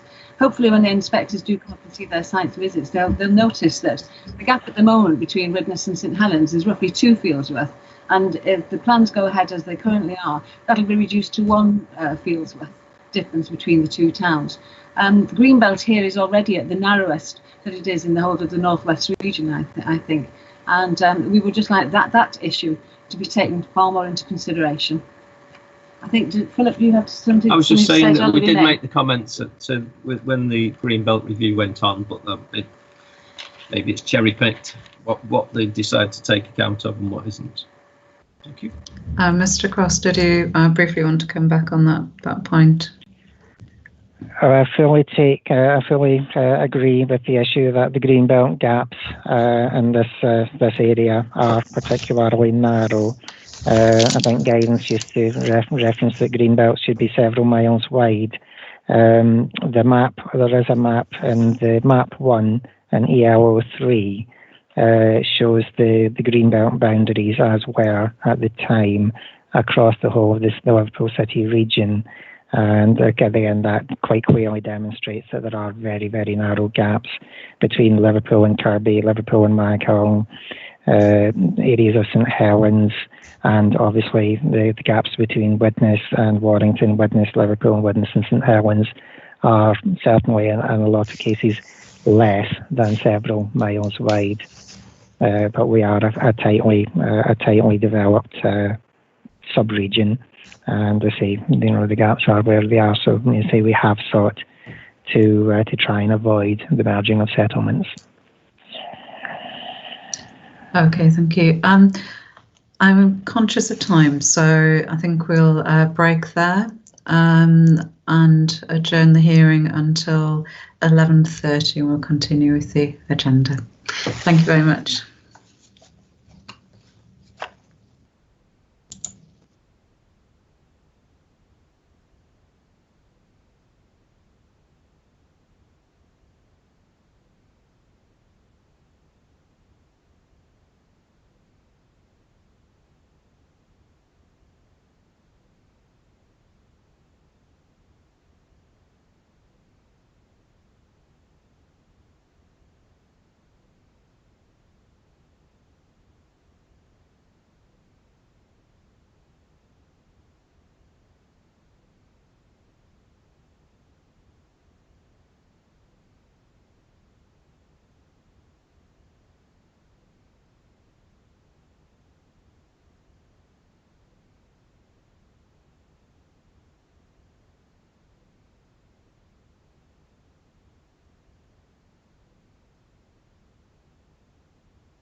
Ready? Change your PayPal password.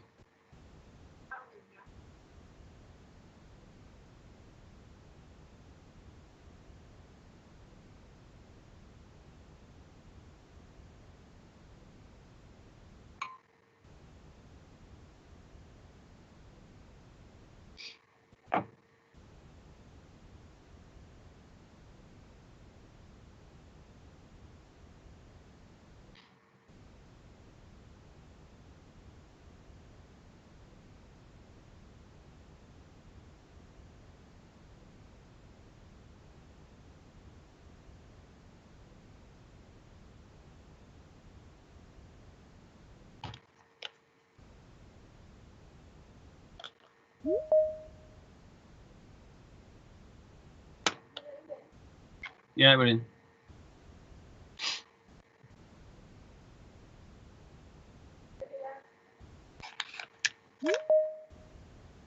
Sorry? Oh, not yet. I think so. Got a little line in it now.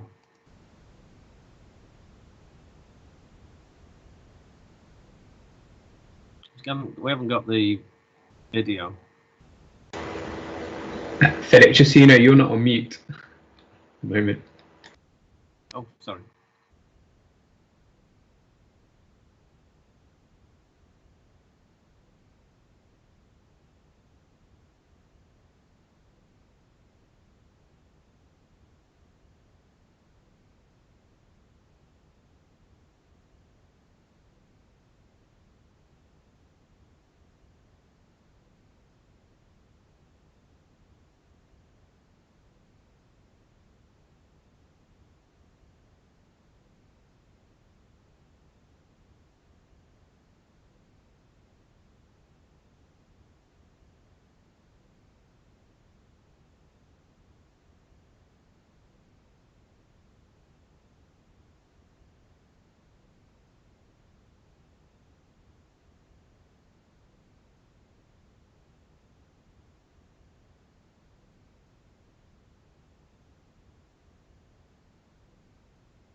Okay, welcome back, everybody.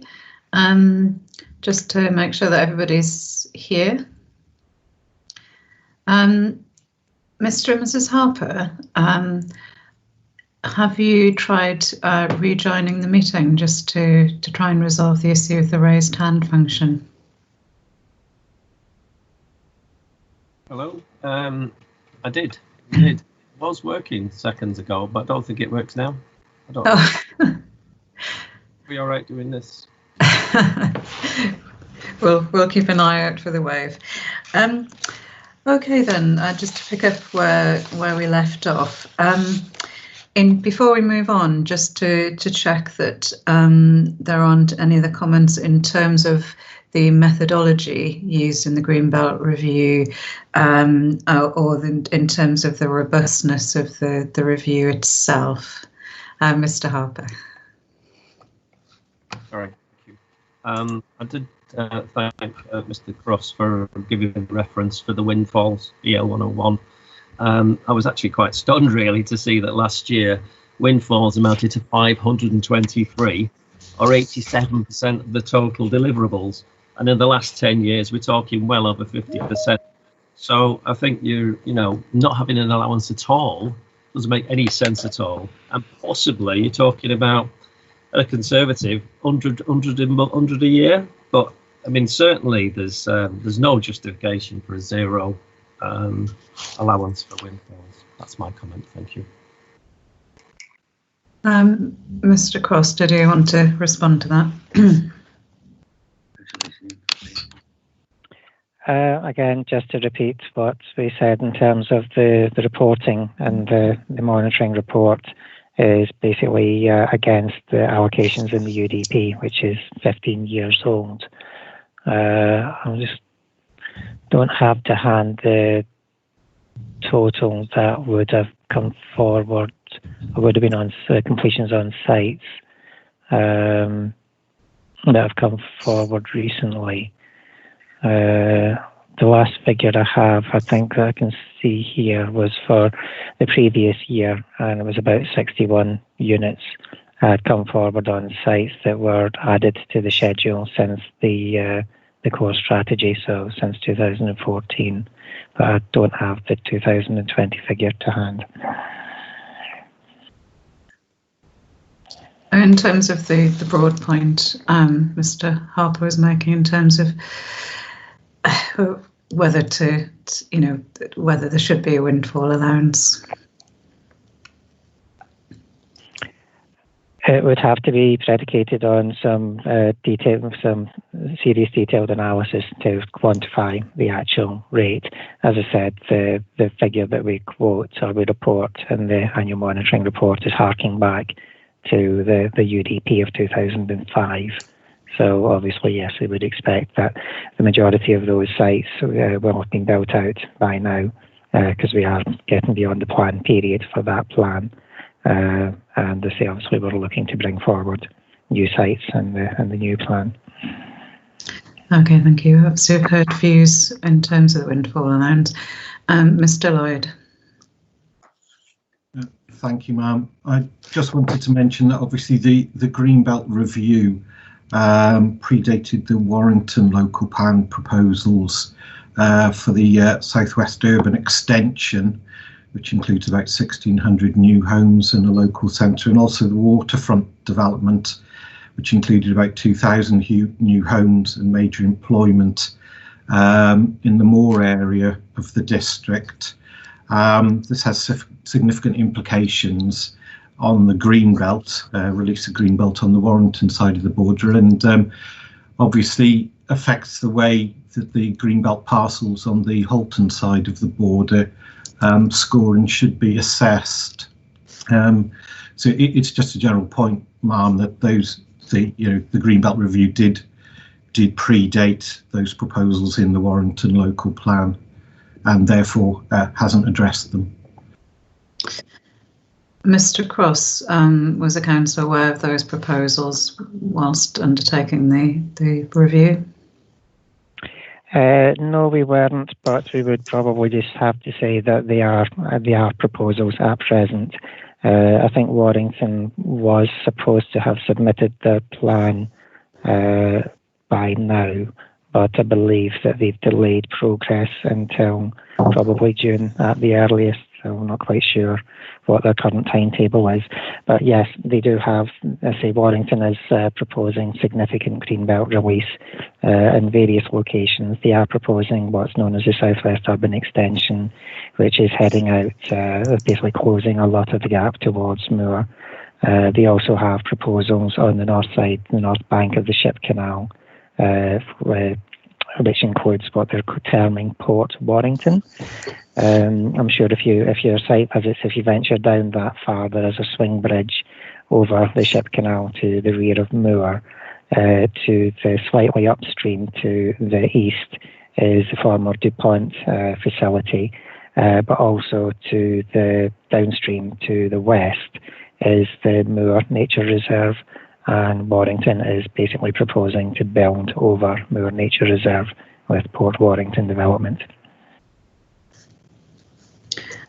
Okay, but through the duty to cooperate, presumably there were discussions at a high level in terms of Greenbelt release? We have expressed our concerns, as we mentioned in the duty to cooperate session. We expressed severe concerns about their Southwest Urban Extension, and Warrington response was to pull back the boundary by one field. They don't seem, they consider that leaves a sufficient gap, and they basically feel that they have to have a certain quantum of development in that location in order to support the proposed facilities, including a primary school. And in terms of Halton's viewpoint, does the council consider that leaves sufficient gap? As I say, we objected to Warrington's proposals. They've responded by pulling back one field boundary.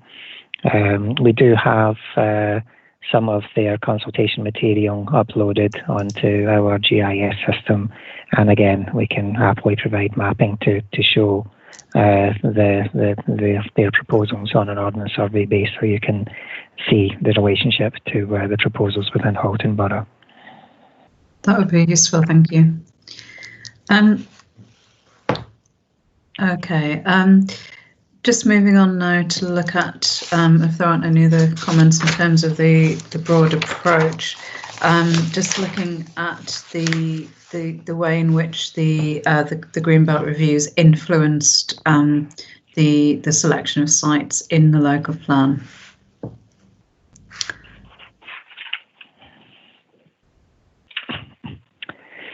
Thank you. I think possibly, let's say, mostly if we have regard to the Greenbelt overall function map, it's repeated in our topic, in our response, as map 12A. Or if you're lucky enough to have an A3 folded out version of the original Greenbelt study, it is located at the back of the document. Okay, thank you. Essentially, the study or the map presents the findings of the study as a graduated thematic map showing areas that show very little contribution towards the Greenbelt function to areas that are essential contribution towards the Greenbelt function. So if you basically mentally compare and contrast the locations of the proposed allocations with regard to that, you can see that the council, for the most part, is only looking at sites that have a very limited partial or moderate contribution towards the Greenbelt. For the most part, we've managed to steer away from areas with significant contribution. Obviously, in terms of the previous iteration of the plan, we were proposing additional releases, which again were also, followed that criterion. In terms of identifying sites and site boundaries, the study did look at the boundary strengths. I believe it's on map 8 on page 29 of the printed report. So whenever we were out on site, we did basically record or assess the boundary strengths for each of the boundaries for each of the parcels. It's one of those maps that I look at every time and I hate it because it's counterintuitive, in that the weak boundaries are shown red and the strong boundaries are shown green. So if you bear with that in mind, it is slightly counterintuitive whenever you look at it. So whenever we were looking at identifying potential development parcels or potential allocations, we had regard to the overall function. We also had regard to whether or not there was any strong defensible boundaries that would be created would form a new defensible greenbelt edge. And we sought to try and balance those two factors, obviously informed by the quantum of development, development land that we were having to identify. Okay, thank you. I mean, we'll come on to individual sites, obviously, as part of stage 2.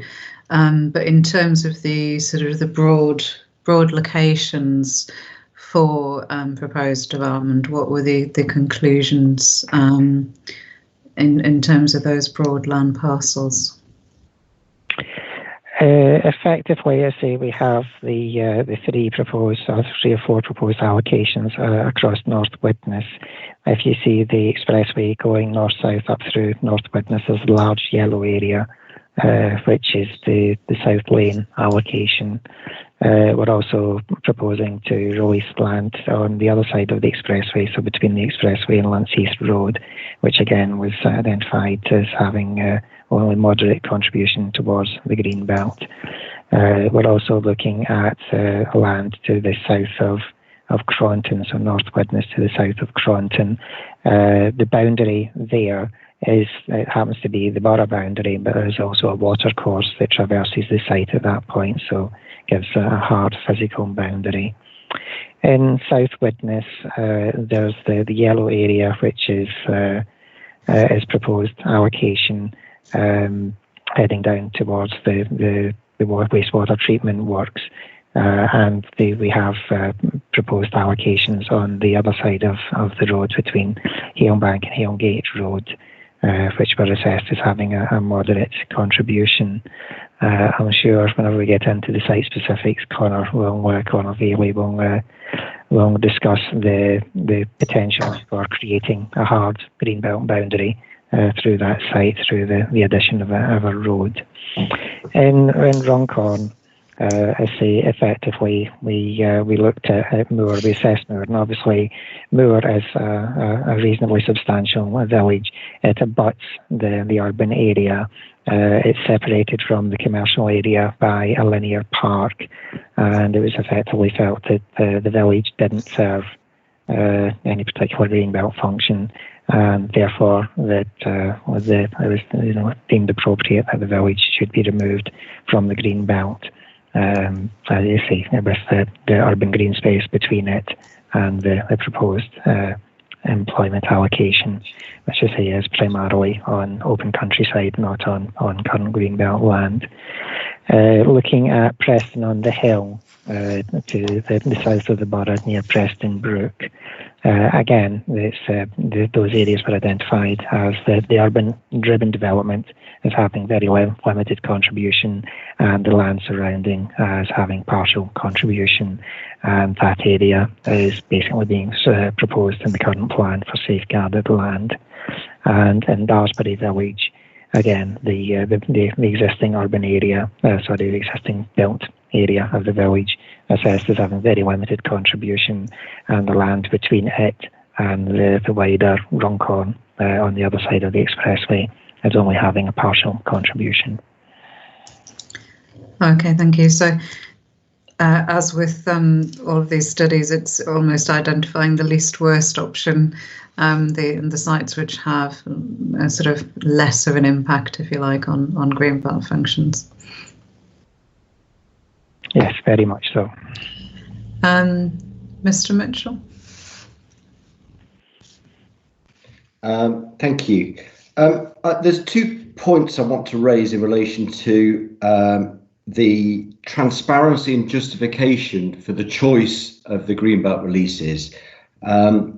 Accepting the council's comments about the assessment process itself. So they are as follows, really, that I think there's a lack of transparency about how the sites have actually been selected, and particularly in relation to Widnes North and policy CSR1, which cites North Widnes as being one of the key urban regeneration areas.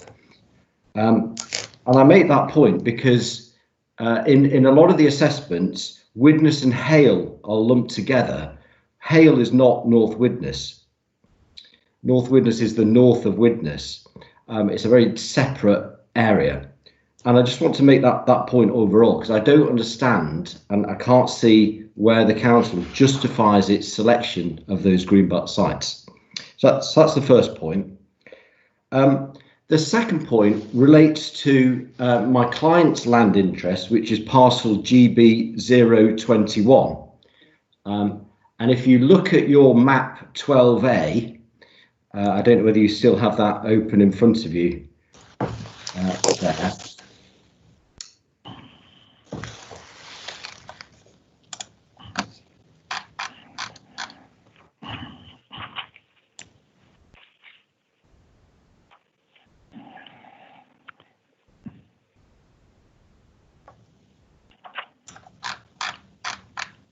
Yep, we've got that in front of me now. You can see the parcel that I'm talking about. It's the irregular shaped parcel with sort of 3 limbs on. Could be argued to be a hammerhead or a bottle opener to the north of the borough, and it's shaded green as a moderate contribution. Now, our client accepts the assessment process that shaded that site green and makes a moderate contribution. Of course, most of the other allocations that have been released are also moderate contributions. What we seek clarity over, though, is that at the Regulation 18 stage of this local plan, this land was identified as a housing allocation, and at the Regulation 19 stage, it was effectively, in our view, downgraded to safeguarded land. And what I seek clarification over is how was that process undertaken and where's the transparency behind it? Our argument is that we should be released now as an allocation, given that we are effectively aligned with CSR1 in North Widnes. Okay, Mr. Mitchell, just a reminder that our role is to assess the soundness of sites as they are proposed, not necessarily the sites that aren't proposed. But in terms of that general point, Mr. Cross, about the site selection process, if you have a number of sites which are moderate, assessed as being moderate contribution to the green, but how did you sort of choose between those without necessarily commenting on site specifics? Obviously, the key thing that changed between the 2 iterations of the plan was the housing policy figure. The previous iteration was proposing 466 dwellings per annum. The current iteration is 350 dwellings per annum. So yes, there were a number of sites that were previously proposed as housing allocations in the previous iteration that have now been downgraded to either, as Mr. Mitchell puts it, either to safeguarded land, or in the case of the land round Moor, previously we were looking at significant housing allocations around Moor, and effectively now there's only a very small area still proposed for housing, and that's primarily, I say, because that's a particularly small site, and it's basically just rounding off the settlement boundary. In terms of the choice of which sites were treated in which way, we basically had a view to the overall distribution of housing. Halebank made very strong representations about the quantum of development in the previous plan, which I think was about 1,700 houses. That's been significantly scaled back. In North Widnes, we have scaled back the amount of development required. We have had regard to the greenbelt function of the sites. We've also had regard to issues in terms of accessibility, deliverability, to basically form a judgment as to the sites that effectively should be retained as allocations at this stage, and sites that should be taken out of the greenbelt but reserved until a future review of the plan deems that they're necessary to come forward for development. Could I just respond to that, please? Because I don't think that's right. Because at the time, between regulation and regulation 18 and 19, some sites were downgraded, other sites were allocated. So that it was a complete swap around process. And that's what I'm concerned about, is that there isn't the evidence base as to how these sites were selected. Other sites at that regulation 19 stage were brought into the process that weren't previously allocated. So I do think, I stand by my point, that there is a lack of transparency as to how the Greenbelt alterations have been taken into account at that stage. Mr. Cross, did you want to come back on those points? Perhaps it would help if Mr. Mitchell could stop being quite so cryptic and actually point to the sites that he has concern with. I'm struggling to think of sites that have been brought into the process at the last stage. Mr. Mitchell, are you referring to greenbelt sites which have been brought in that weren't previously? I mean, if you look at the comparisons on the proposals map between regulation 19 and 19 stage, lands at Lunsheath Road was effectively halved in its scale and brought back, and that's in North Widnes. My client site was downgraded from an allocation to Greenbelt, and there was quite fundamental changes around the Hale area itself. Mr. Cross? Yep, sorry, one of my colleagues was also giving me a prompt in terms of Lunsheath. Lunsheath Road was proposed, was recommended by officers at the publication stage, but was not felt it could be supported by committee at that time. So Lunsheath Road was removed. Whenever we've then say the later iteration, basically members were persuaded that partial release at Lunsheath Road would be appropriate. So yes, I stand corrected. I apologise. Yes, that part of that parcel was brought back in as a proposed housing allocation.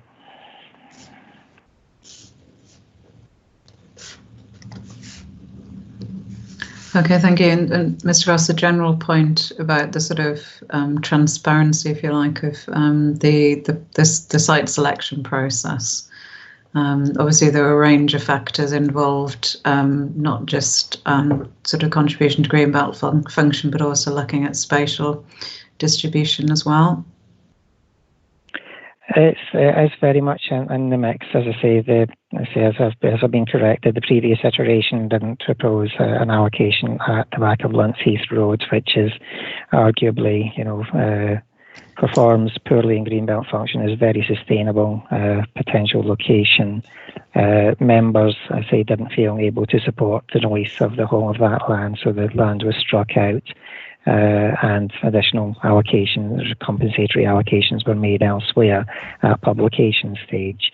At the time of the latest iteration of the plan, as I say, members felt able to support a smaller allocation on that site, and therefore that site was brought back into the mix, as I say, across the board in other areas because of the lowering in the overall quantum of development required.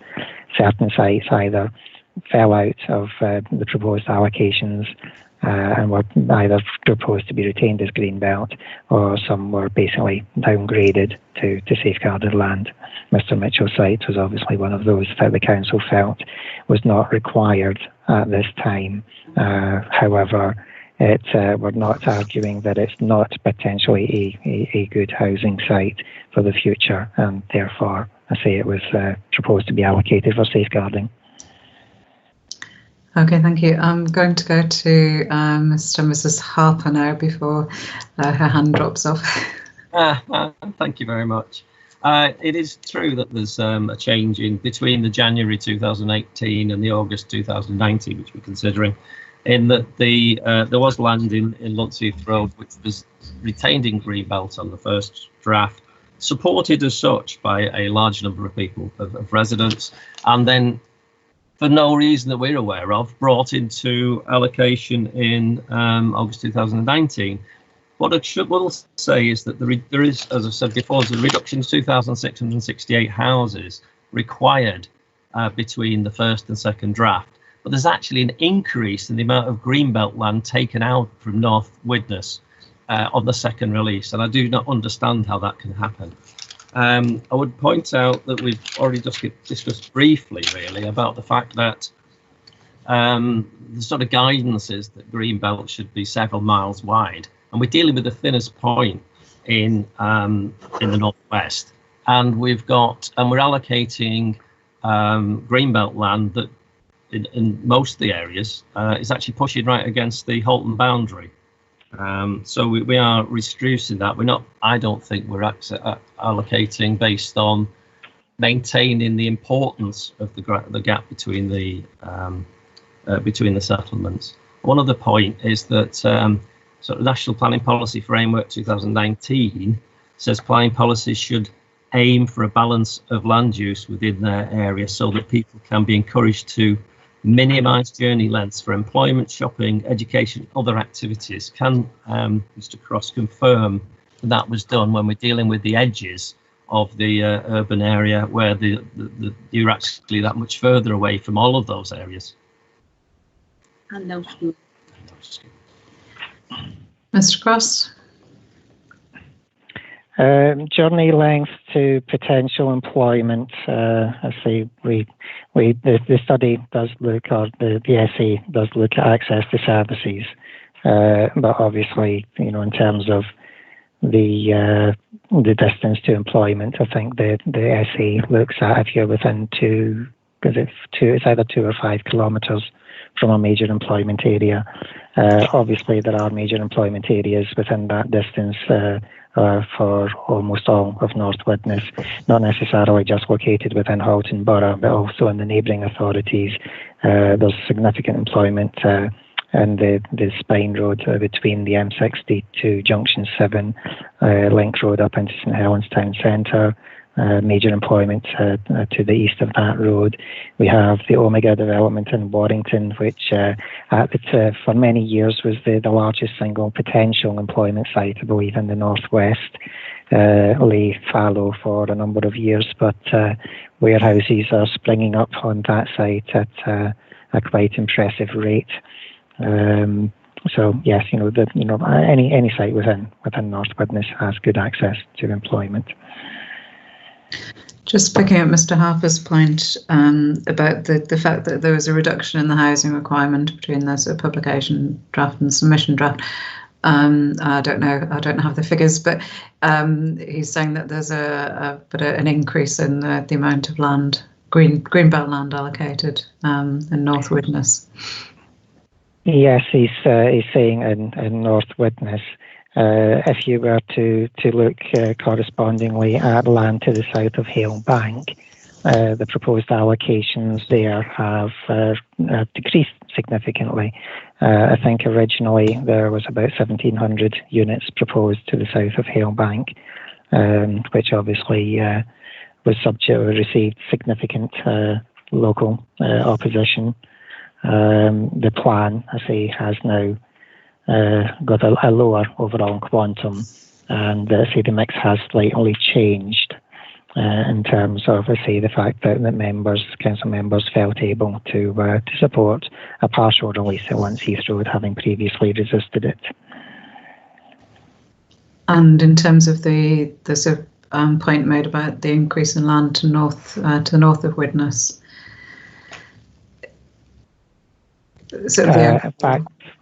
Factually, yes, there probably is, but I say it's primarily because I say the land at Lunts Heath Road. I believe, is it I think it's W49 from memory.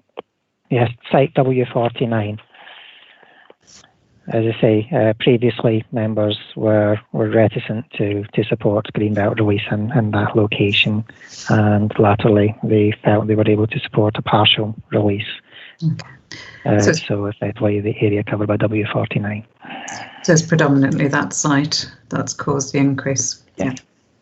Okay, thank you. Mr. Lloyd. Thank you, ma'am. I just wanted to respond to the comments that Mr. Cross has made about the village of Moor. He says that the village doesn't serve a green belt function. I mean, obviously it's our contention that it makes a significant contribution to the green belt. Mr. Lloyd, I'm so sorry to interrupt you, but can we come, that's on my agenda next, so can we come back to that point? Looking at the villages, if that's okay. Mr. Landau.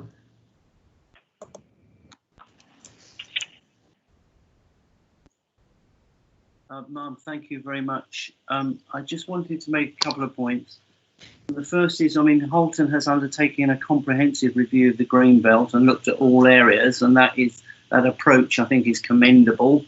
And it is, as Mr. Cross has explained, it is criterion referenced.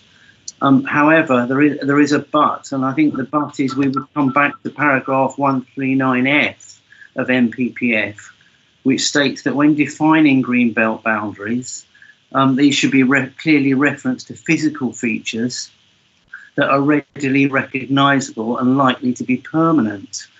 And looking at, or listening to some of the dialogue and discussion this morning, there has been reference to sort of pepper potting, in order to make the process fair, which I do not think is relevant.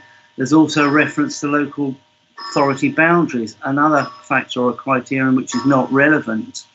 And looking at the outcomes, it seems to me that the without going site specific and trying to avoid that, it's just in the north of the borough, the A577 is the A557, sorry, is a clear physical boundary.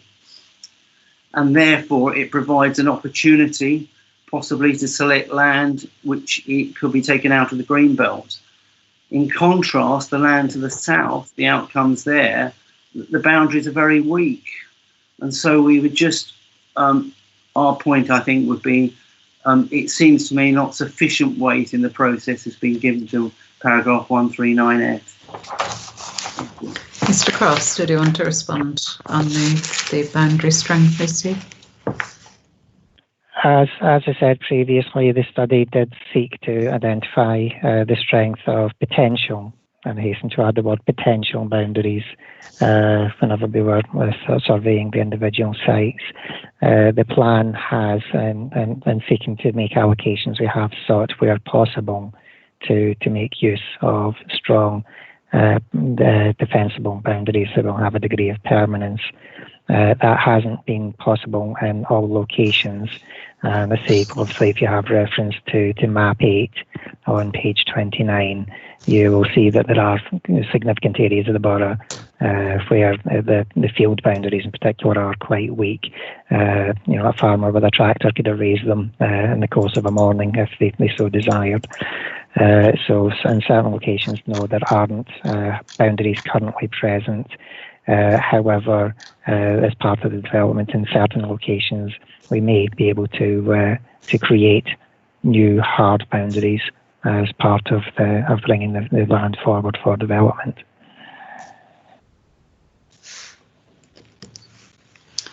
Mr. Gilbert. Thank you, Mark. It's a similar point to Mr. Landor, but different. And I'm conscious that you want to stay away from site specifics and that you're coming on to Preston on the Hill, of which this is my example of where there's a problem.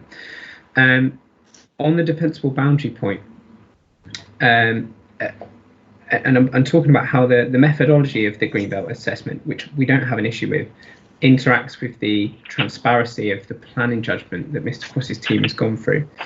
At Preston on the Hill, you've got a situation where we don't dispute the assessment criteria individually that land has gone through, and we recognise that there is a defensible boundary. If you bear me a sec, I'll just it is at Barker's Hollow Road, to the east of the railway there.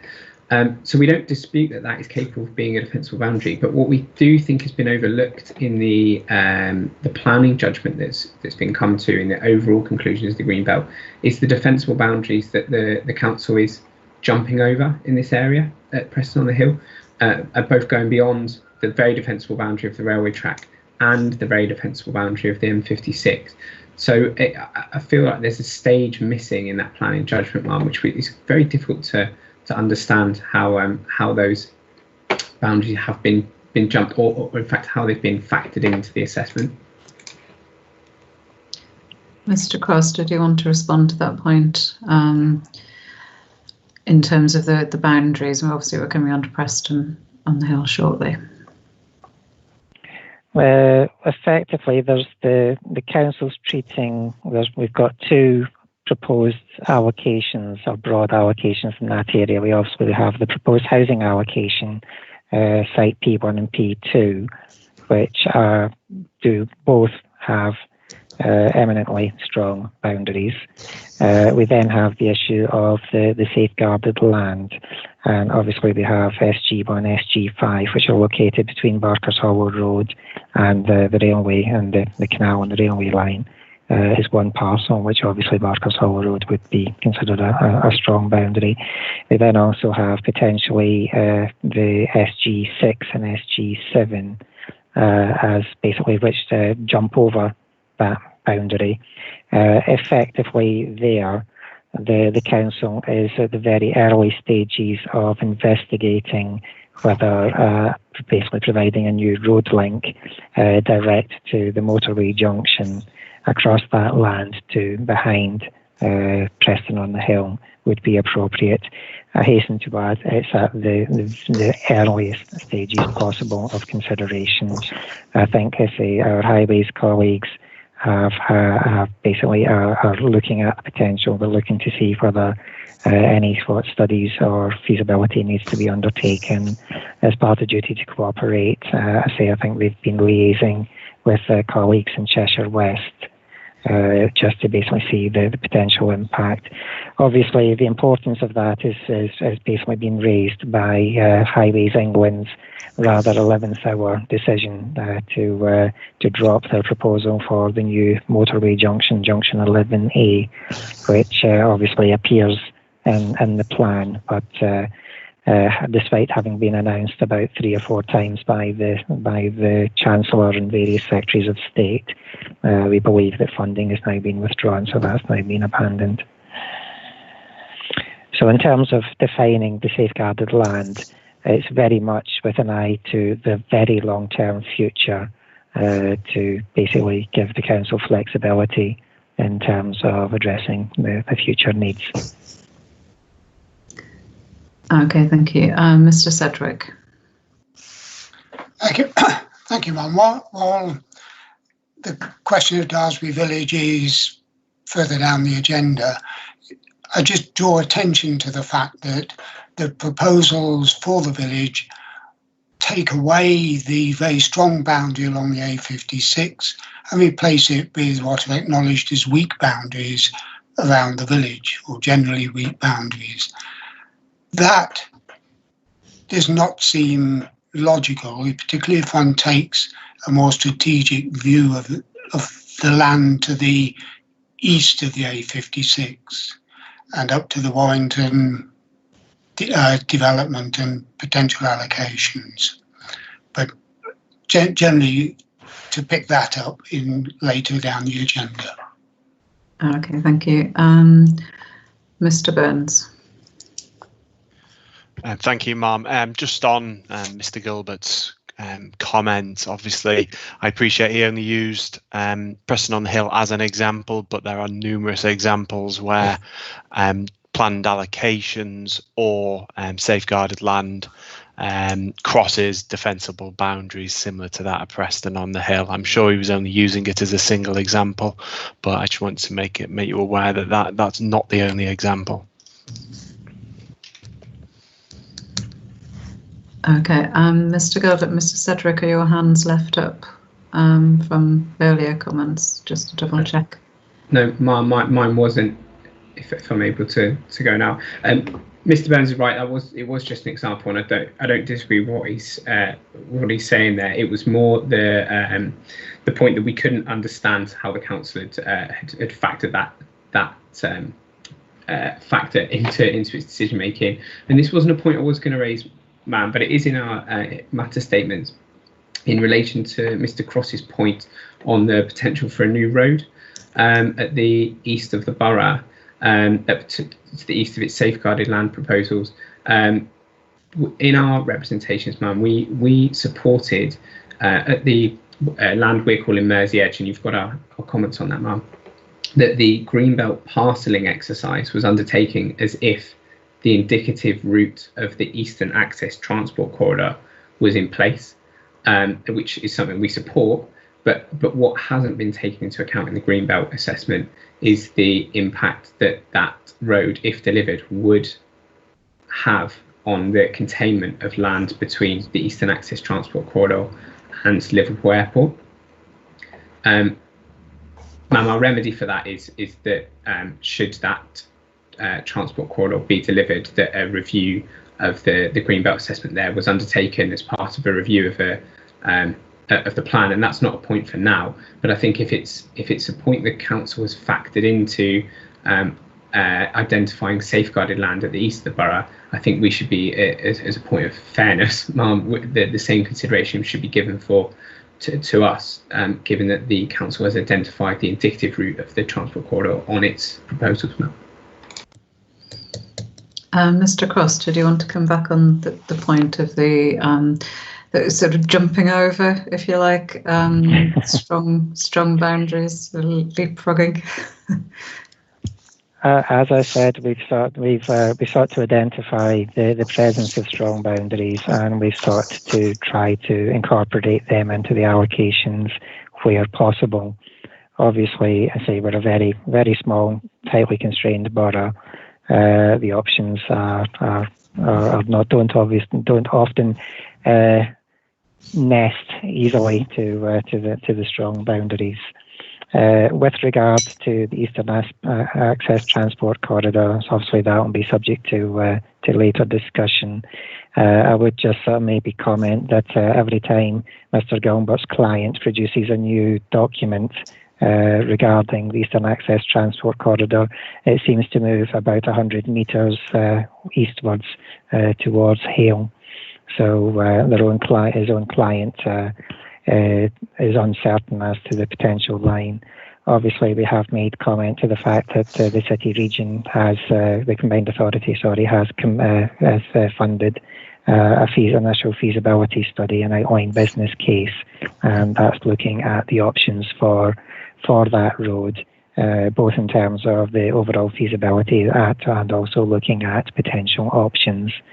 As mentioned previously, the options, there were 3 options in the original the previous airport master plan, which were shown. Halton Borough Council supports the public position as we support option 1, which is broadly the indicative line shown, but there are 2 other options that sort of do an S shape, wind their way through the green belt and basically pop out at the roundabout at the bottom of the Knowsley Expressway on Speke Boulevard. Okay, so there's a lot of uncertainty as to the road. Yeah, point taken. Mr. Easton. Thank you, Mark. Whilst we're talking about boundaries, I appreciate that paragraph 139F of the NPPF indicates that greenbelt boundaries should be drawn by reference to physical features, but what we shouldn't lose sight of, and this will become apparent when we talk about the proposed allocation, greenbelt allocations, it is entirely possible, indeed sometimes desirable, to produce physical features by allocating land and ensuring that the development of that land provides long-term defensible boundaries. And that's particularly the case with my client site W24 and SG13, the safeguarded land. So it doesn't necessarily have to follow existing features.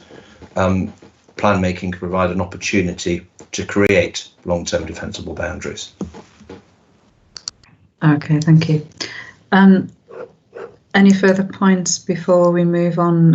I just want to explore the matter of exceptional circumstances in broad principle. Obviously, for each site that will need to be demonstrated, and we'll come on to that in part 2. But what are the exceptional circumstances, Mr. Cross, in order to release greenbelt land at a high level? Sorry, Mr. Harper, I didn't. Your camera's gone off on my screen, so I didn't see your hand. Well, the camera's gone off. Everybody else's has gone off mine. I'm very sorry about that. Sorry to interrupt. It's okay, Mr. Harper. It was obviously, say, not a bombshell. It was certainly a big surprise when earlier on we were talking about a reduced requirement of 600 across Halton in terms of delivery out of the land that isn't currently allocated, which is then split into minus 300 in Runcorn, i.e. no greenbelt required, and 1,000 in Widnes, which or 970 actually when you work the figures out. But as I previously stated, there was an increase between the first and second draft of the local plan of 381, a particular allocation in North Widnes that wasn't there in the first one, that the people, that the residents who supported the allocation or retention of that land in Greenbelt were actually ignored, of course. But what I want to point out is that if you've got 1,000 required, 970 requirement for Widnes, the North Widnes allocation out of Greenbelt, SLR7 is 1,000 on its own, 1,092. SLR8 is 432, plus safeguarded land of 587. So if we're going to have a reduction, let's have the reduction back in North Widnes where it belongs, as opposed to, oh yeah, we'll take it out of everywhere else. That's my request, because these numbers need to be reassessed based on the information we provided with this morning. Thank you very much. Mr. Cross, did you want to respond to that?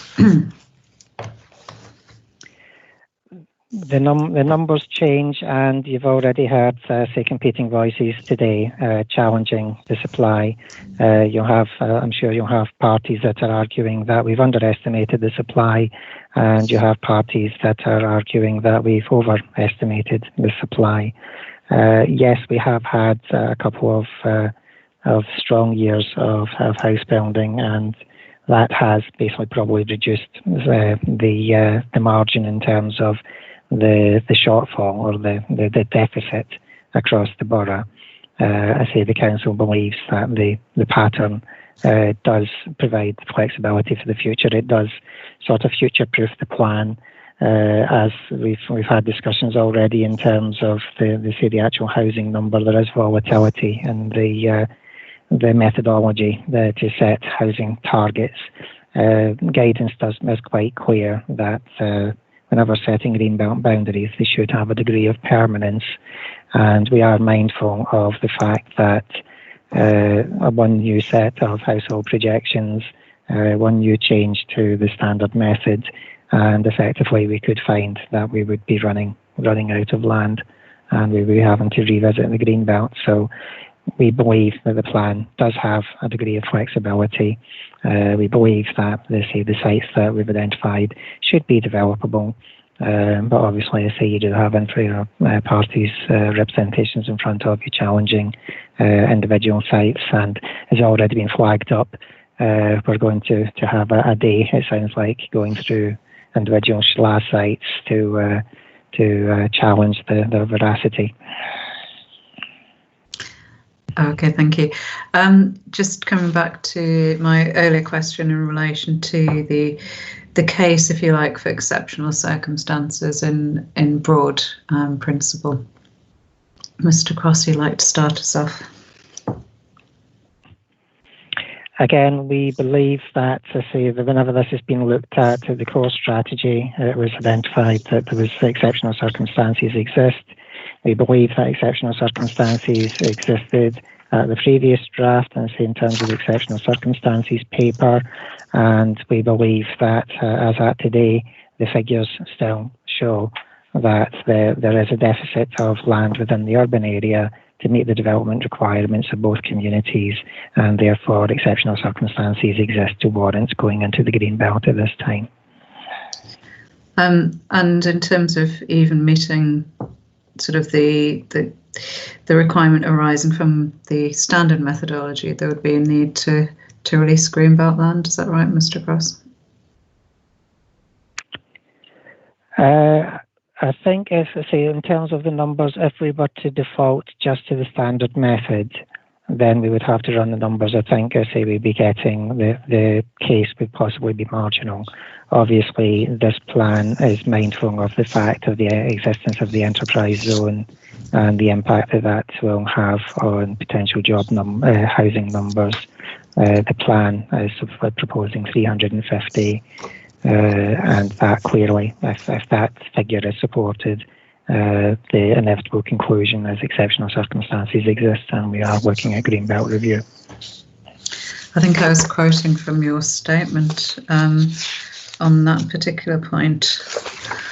I seem to remember reading it somewhere, possibly in the exceptional circumstances paper. But if you could clarify that point, Mr. Cross, that would be useful.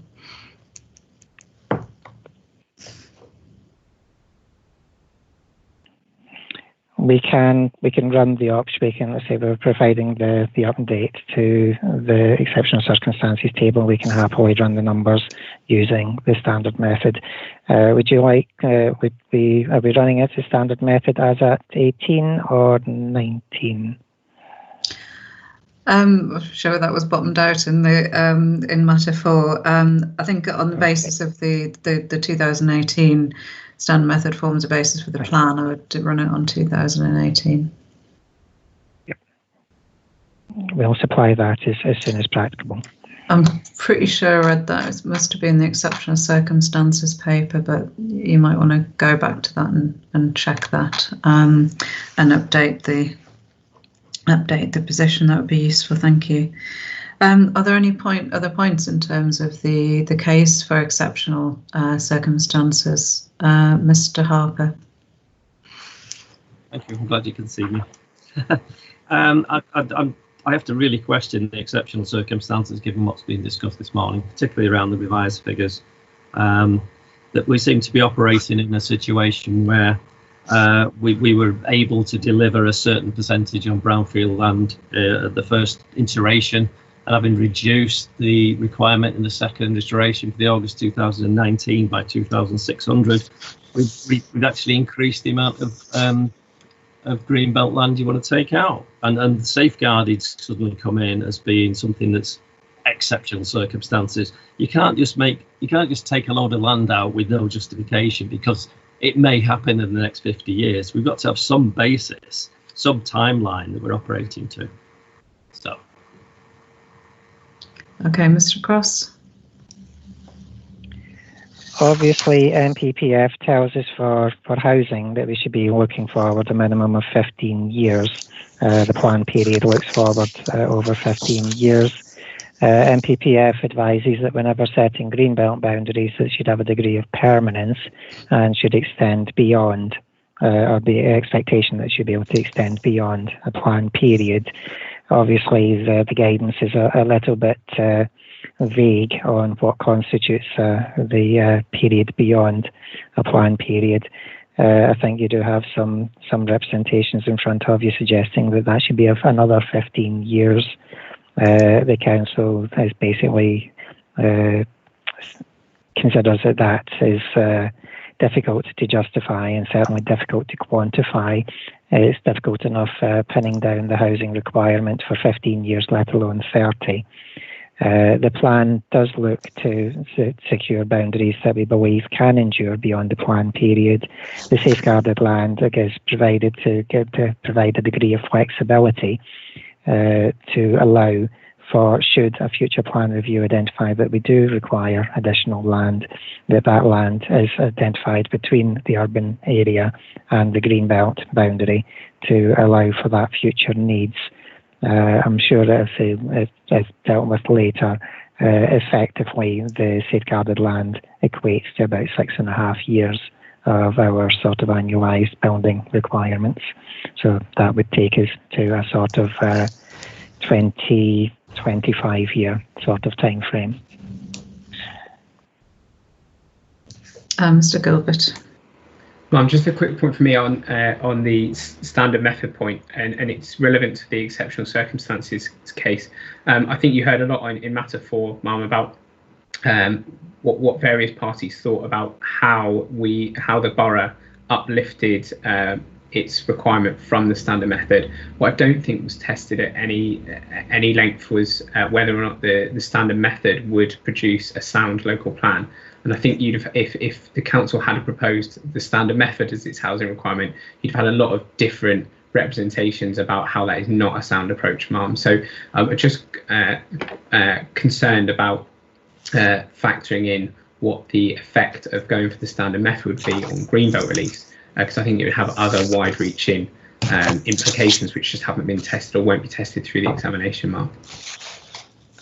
Okay, thank you. Mr. Trimmingham. Thank you, Ma'am. Yeah, in response to the fundamental question about whether exceptional circumstances have been shown, we've not seen the evidence that robust justification for release of greenbelt has been shown in the south of the borough. And Ma'am, I'm mindful of the potential to sound like a stuck record. You've got the points that we've made and the evidence that we've submitted in relation to the split that is appropriate within the borough. I mean, I would just say that the point about the lack of robust evidence for exceptional circumstances in the south applies with the current proposed housing requirement. It's not purely predicated on any increase in that. We've not seen the evidence that robustly demonstrates there's a need to release greenbelt in the south of the borough. And I think the second point in support of that, Ma'am, is that has implications. The operation of the two separate housing markets has implications for the assessment of the most appropriate releases for both allocation and for safeguarded land. And I think the exercise that the council has undertaken has treated essentially the borough as one, and assessed greenbelt sites in the north relative to greenbelt sites in the south, which clearly is not robust in the light of the fact that there are two different housing needs and two different housing markets that are being served. And that comes to the essence, Ma'am, when we come to site specifics, but and I won't get into that now, but our evidence is that there are sites that have been selected in the south of the borough for allocation and or safeguarded land, which perform less well or have greater impact in greenbelt terms than some sites in the north which haven't been allocated or identified as safeguarded land. Okay, thank you, Mr. Trimmingham. Obviously, it's a point raised earlier. Did Mr. Cross have anything to add to your earlier response? In terms of the south divide. Sorry, I was struggling to follow elements of that. You seem to, Mr. Trimmingham seemed to be intimating that somehow the Greenbelt study should have assessed sites in the south of the borough differently than we assess sites in the north. I suppose the only comment I would have is that the issue of development needs, and particularly housing needs, should be considered independent of supply. The potential supply of land should not factor into the identification of the needs that the plan needs to be accommodating. But I fail to see why or how the Greenbelt study methodology should differ north and south of the river. Okay, thank you. I think. May I come back on that? Yes, briefly, please. Thank you. Yeah, no, I wasn't claiming that the methodology should be different, but that the assessment of impact should be considering the least impactful sites across the borough. and that I just reiterate the point really that there are sites that in our view in the south are allocated or safeguarded which are more impactful in greenbelt terms than some which have been overlooked in the north. But even assessed by the methodology and the consistent methodology between the two parts of the borough. And Mr. Chairman, do you have any examples of that where you consider that that's occurred? Yeah, I mean, in our representations, we've highlighted how, for example, Preston on the Hill and Daresbury are impactful in terms of green belt and are less sustainable locations than, for example, the site to the east of Speke known as Mersey Edge that you've heard about, which was considered throughout some of the earlier stages of the plan, but then not proceeded with as an allocation or safeguarded land. Okay, thank you. Do you have anything else to add, Mr. Cross, after that clarification? Okay, thanks. Obviously, Mr. Trimgren will have your representations, and I'll take those on board. Just moving on now, I'm conscious of time, looking at the approach to the villages within the borough, and in particular Preston on the Hill, Daresbury and Moor, and how those were assessed in terms of the Greenbelt review. Mr. Cross, start us off, please. If we deal with Moor first of all, obviously currently Moor is set within the Greenbelt. The site was, the village was parcellised and subject to assessment, and it's concluded that the village can a very limited contribution to Greenbelt function. Previous iteration of the plan did propose significant housing between Sandymoor out towards Moor, but with the reduction in the housing number, the council was able to withdraw that. However, just looking at the policies map, you can quite clearly see that Moor is, as was intimated previously, it's only separated from the urban area by an area of urban green space. It's a linear park which was put in, I believe, funded through the Section 106 head roof tax, on Sandymoor. I believe that was partially funded, that linear park which links from Sandymoor to across the back of Moor down towards the caravan park and then onwards onto the Ship Canal and the nature reserve on the other side of the canal. Effectively, Moor is on the edge of the urban area. We didn't feel that it served any particular greenbelt function, and therefore the only reason to keep Moor within the greenbelt, as put forward by certain representations to this plan, to this examination, is effectively character, and NPPF is quite clear that in assessing greenbelt, whenever we do a greenbelt review, we should only retain land within the greenbelt that's necessary to keep open, and we think that Moor clearly fails that test. It also says that it's not appropriate to retain sites within the greenbelt in order to perform another function, such as the character of the village. The large portion of the village is covered by a conservation area, and the conservation policies should be sufficient to protect and retain that character. It's not necessary or appropriate to use greenbelt for that function. Okay, thanks. Mr. Lloyd, did you have a point on Moor Village in particular? I did, ma'am. Thank you. Yes. I hear what Mr. Cross has said. Obviously, the land to the west of the village, which is the urban green space, is currently green belt, and also part of allocation, employment allocation E29, and also employment allocation E28. I'm fairly sure, that those are also falling within the green belt. We believe that this area, the village and that land, makes an important contribution to the green belt, to play a critical role in separating the built-up areas of Runcorn and adjoining areas, and this is going to be further enhanced given the proposals in the Warrington local plan, which we've spoken about, Ma'am.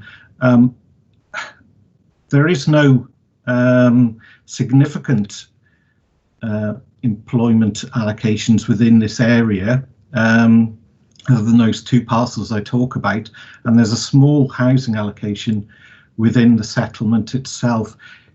They don't make a significant contribution to meeting the needs of the borough, and we therefore question what the exceptional circumstances and justification is for the removal of all of this land from within the green belt, given the role it plays in the separation of Runcorn with Warrington.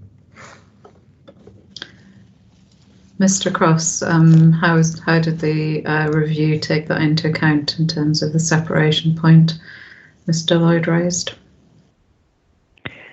It's potentially sort of smoke and mirrors to a degree. You could argue that by taking the village out of the green belt, which doesn't form a green belt function, that obviously means that there's a smaller area of green belt, a more true representation of the gap on the Halton side of the boundary, with relation to then, I say, Warrington's proposals on the other side of the boundary.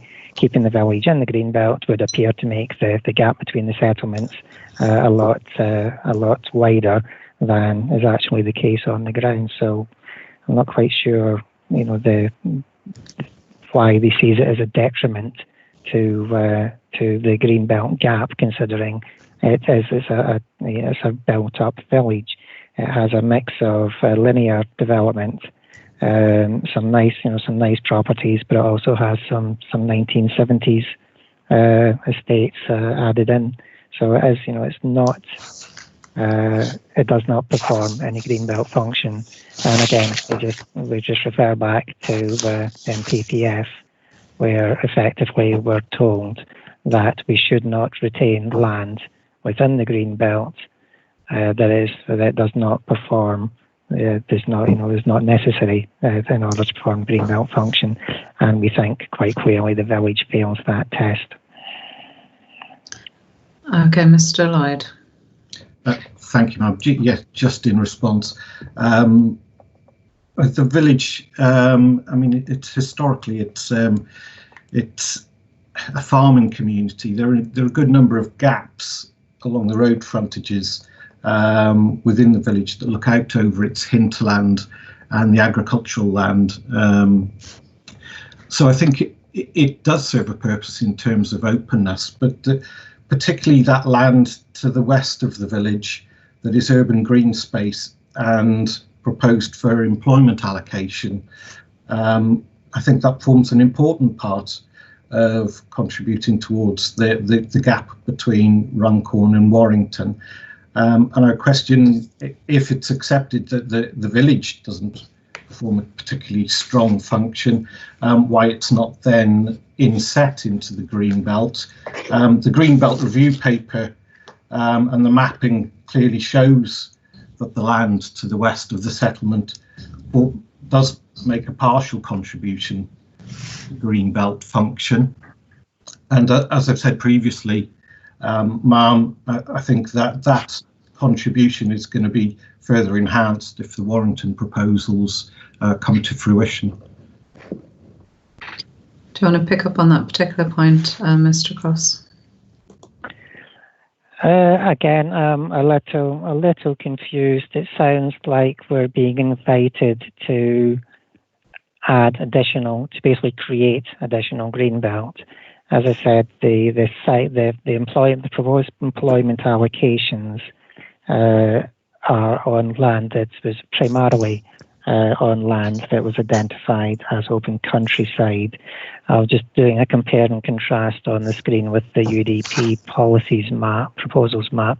I think a small area of E29 and part of E28 are currently in the green belt, but certainly E24, E25 are currently shown as open countryside.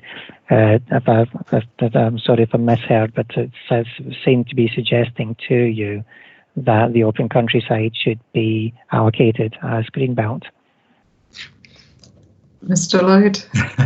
No, ma'am, I apologise for any confusion there. I'm not suggesting that at all. It is just recognising the fact that E28 lies within the green belt, as does part of E29, and they form green belt parcels GB 424 and GB 265. I hope that clarifies matters, ma'am. But your point, Mr. Lloyd, is that that your client considers that the village does make a contribution to greenbelt purposes and openness. That's right, ma'am, particularly the land to the west, which is proposed for exclusion from the greenbelt. And Mr. Cross, in terms of the change of approach, if you like, from the from the earlier plan, in terms of washing over and insetting, what's your view on that? Why has there been a change of approach? Well, it's our understanding that effectively now that the guidance has moved away from insetting, you're in the green belt or you're not in the green belt. I think in Halton's case, I think we had some confusion over the status of Hale Village on the other side of the river, which was inset in the green belt in the previous plan, but people seem to think the green belt policies applied to it. Effectively, I say it's simply, the greenbelt study. If we are, say, amending greenbelt boundaries, then the guidance is quite clear that we should not retain land in the greenbelt. It's not necessary to do so because it doesn't perform a greenbelt function. We think that the village clearly doesn't perform a greenbelt function, and therefore, with it being basically contiguous with the wider urban settlement boundary, that it be removed from the green belt and form part of the wider contiguous boundary. Okay, thank you. I mean, obviously there's a divergence of view as to whether it contributes to green belt function, and I don't think we're necessarily going to reach agreement on that, but I've obviously heard views. Just moving on to Preston on the Hill, obviously we've sort of discussed around that. Is there anything else to add in terms of the sort of the assessment and the approach now set out in the plan to that already raised? Again, the site was, the area was assessed, the belt area of the village, it was considered didn't performed very limited contribution towards the function of the green belt. This area covered by proposals P1 and P2 effectively performed only a partial contribution and seemed sensible allocations at this time with strong boundaries. Obviously, I say the issue of the safeguarded land behind is a little bit more convoluted, and I'm sure we'll probably go through that in detail at a later session. Any other points on Preston on the Hill? I'm conscious we've discussed that to a degree. Mr. Burns. Thank you, Ma'am. Just very briefly, I think we made it quite clear in our written statements and our previous representations, and we've actually gone gone through the exercise of actually assessing the open character of the village, or lack thereof, I should say. So, yeah, I mean, we endorse the council's approach in respect of Preston on the Hill, and we don't feel it performs any greenbelt function, and certainly doesn't have an open character that's envisaged in NPPF paragraph 140. I think obviously there's been a marked change in approach to villages since the UDP was adopted, and that's reflected in the council's approach to how they've treated them in the draft plan. Thank you. Okay, thank you. And just moving on to Daresbury, what was the council's approach in Daresbury in terms of the Greenbelt review? The approach to Daresbury is, I said, we fully accept that Daresbury is probably the most marginal of the cases in terms of the approach that we've taken in the plan. But actually, I say it's a little disappointing that Mr. Saunders has chose not to attend today, because we were rather hopeful that he would provide a little bit more background in terms of where thoughts and proposals were up to. Effectively, the village suffers from certain issues, primarily relating to the location of the primary school, and there's parking issues throughout the village due to parking. We believe that recently the bus operators have removed the service from running through the village due to the buses being caught by illegally or inconsiderately parked vehicles, effectively stopping buses from traversing the village. There's been a long-standing proposal or long-standing discussions concerning Site D1.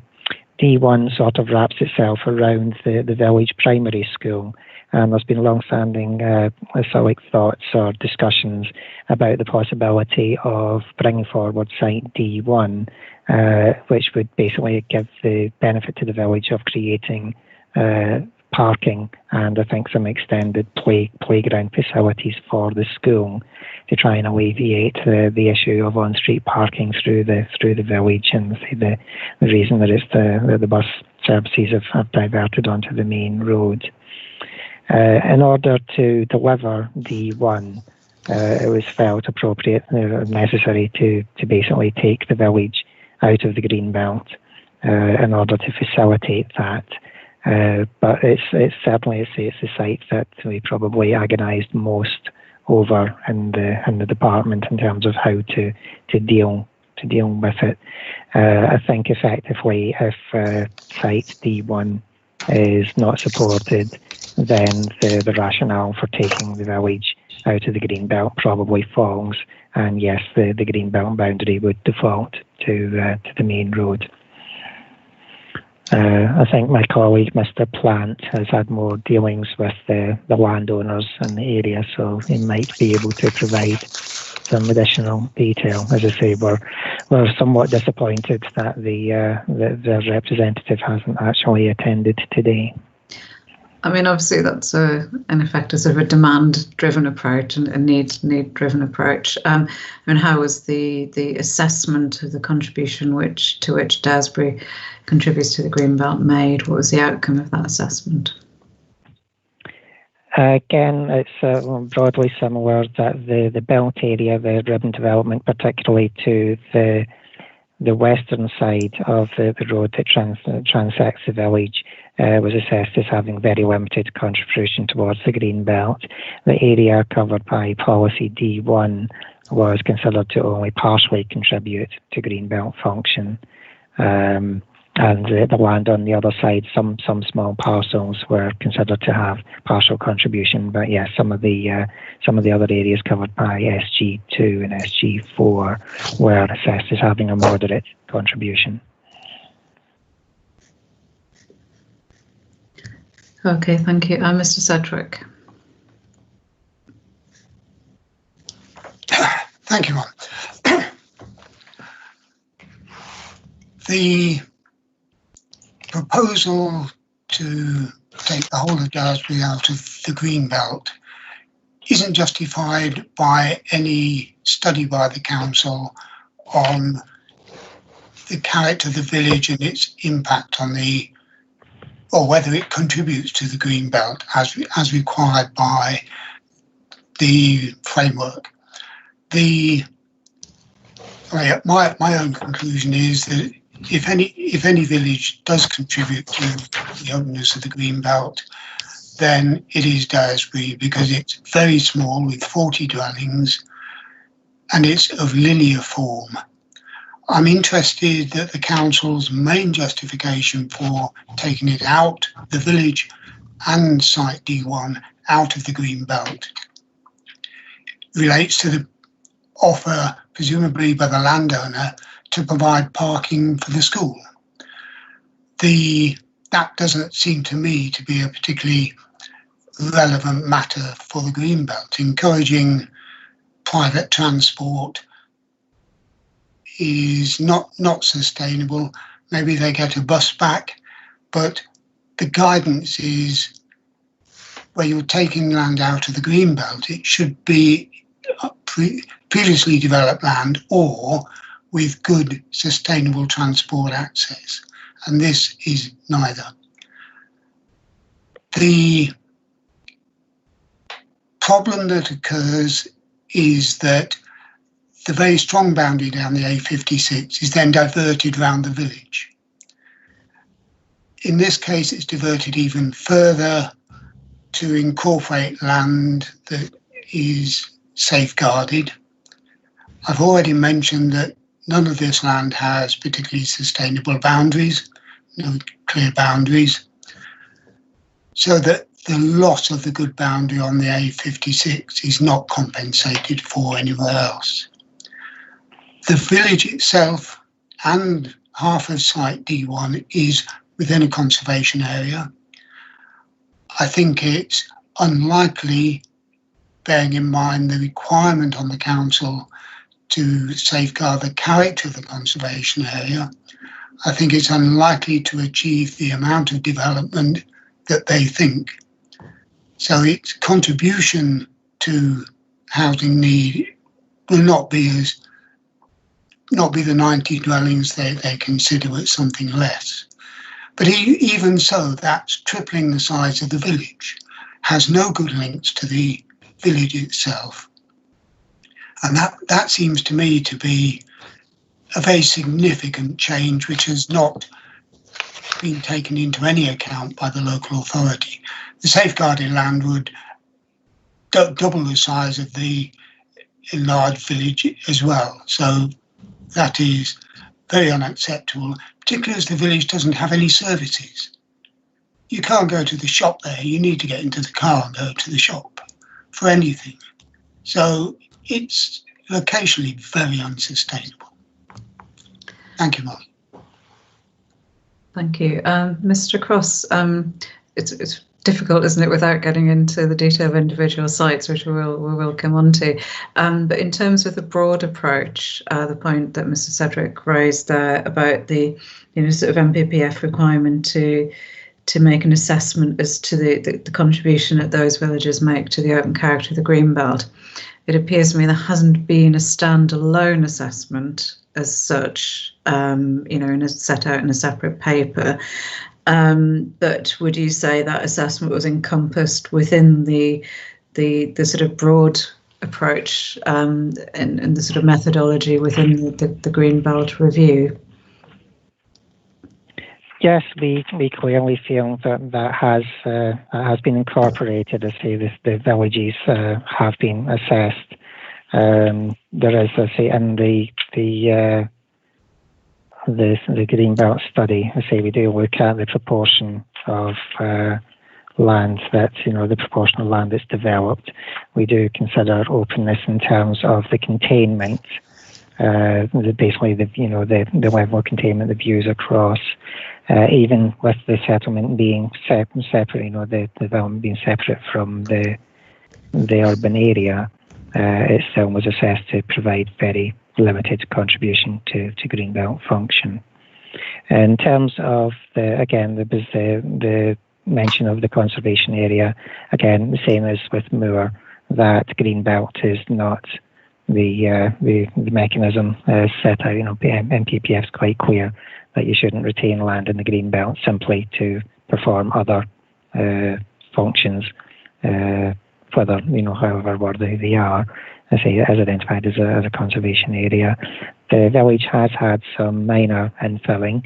I'm sure whenever you visit the site, you'll probably see there's been some courtyard development. which blends very nicely in with the village. So I say the council has, there has been development that is complementary. In terms of the capacity on D1, I'm quite sure that, yes, I say the figure will be the notional figure. It's calculated using a standard formula. And obviously it's provided as an indicative target, an indicative figure. It's not intended as a development control target. And obviously, if the development within this area is more appropriate at a lower density and achieve lower numbers, that's something that wouldn't run contrary to the policies in the plan. Mr. Cross, you seem to be wavering a bit on the D1 allocation earlier. I mean, all things being equal and taking the allocation out of the equation, in terms of the broad approach, do you consider that Daresbury should be in or without the Greenbelt? Without D1, as I say, if it wasn't for the potential for D1 and for that to provide wider benefit to the village, we probably would have run the Greenbelt boundary down the main road, so we probably would have retained the village within the Greenbelt. So it's a package, as I say, it's one that we certainly struggled with in terms of what side, pardon the pun, what side of the line do we fall. We think, let's say, that the development of D1 offers an enhancement to the village, and therefore we felt it was appropriate, but we do accept that it's probably the most marginal of the case of the three villages being looked at today. And in terms of the assessment of the contribution which Daresbury makes to the openness of the Greenbelt, is that also marginal?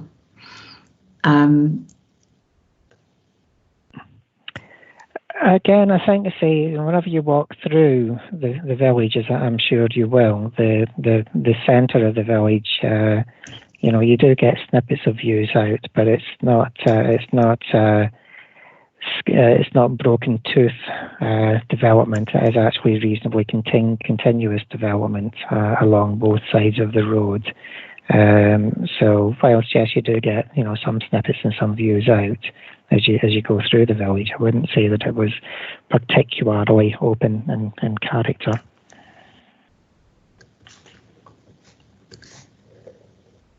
Okay, Mr. Cedric, did you have anything to add to that?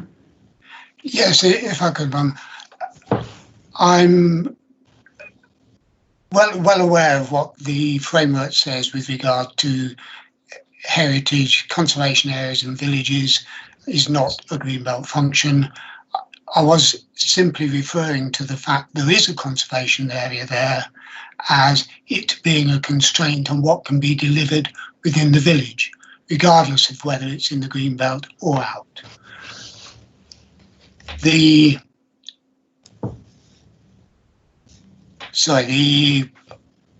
other point I'd make, no, I'll save that for the more detailed discussion we'll have it in future. Thank you, Ma'am. Okay, thank you. Well, again, I don't think agreement's going to be reached on that point, and we will obviously return to discuss the individually proposed sites in stage 2. I would just point you to the Greenbelt containment map within the site, within the Greenbelt assessment. Probably leave it at that.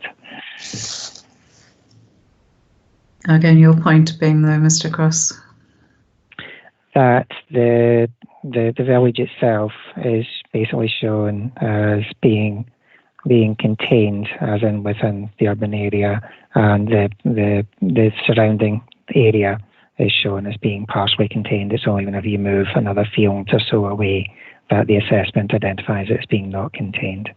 So again, it goes to openness slightly. Okay, thank you. And just to round up discussion on that particular point, can the development needs of those villages be met elsewhere, Mr. Cross? And almost impossible to quantify needs down to that sort of level. Obviously, yes, the village is located a couple of 100 yards away from one of the principal housing allocations in the borough.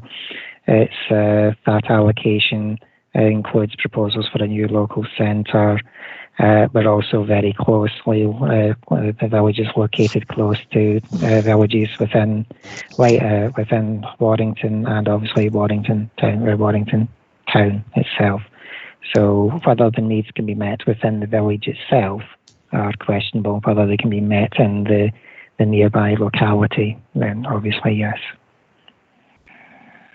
Mr. Sedgwick? Thank you, ma'am. The needs arising within the village are going to be very limited because it's of such a small scale. There has been some courtyard, some rather nice development in the village, which has contributed to meeting needs. Any other needs could be met either elsewhere in the village on appropriate sites or, as Mr. Cross says, on adjacent areas.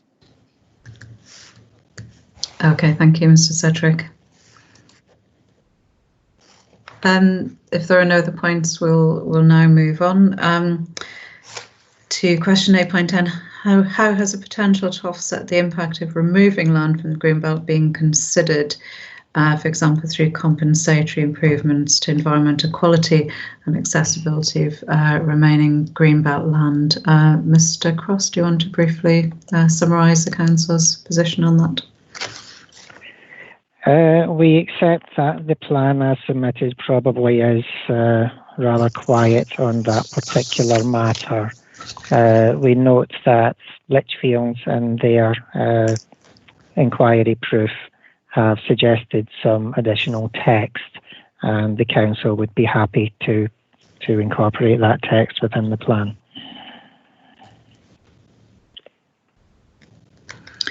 Okay, obviously I've seen that text. Are there any views from other participants in terms of that suggested text?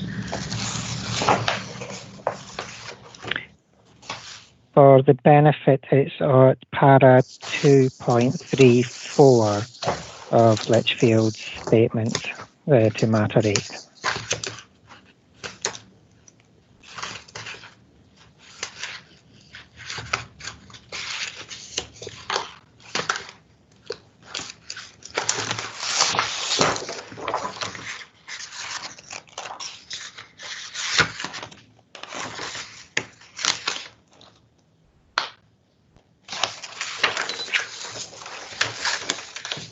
Has everybody got that suggested text? It's basically Would it assist if I was to read it out? Yes, please, yes. Sorry. The proposal is to add the additional text to cover the requirements of paragraph 138 of the framework. The text proposed reads: development proposals for sites removed from the green belt and allocated or safeguarded in this plan should include compensatory improvements to the environmental quality and accessibility of the remaining greenbelt land to offset the impact of the removal of the land from the greenbelt. Okay, so essentially to consider it on a sort of a case site-by-site basis. Yeah, Mr. Harper. I would extend that to say that it has to be in the locality of the green belt, of the remaining green belt. You can't just have it somewhere else. It's got to be something for the local people as opposed to somewhere in the green belt. Okay, I mean, Mr. Cross, can I leave that as an action point for you? Mr. Trimingham? Thank you, Mo. I just wanted to raise a point about whether the deliverability of such a policy has been considered in relation to the sites in question. Mr. Cross, we're coming on to that tomorrow to a degree, but... in terms of... sorry.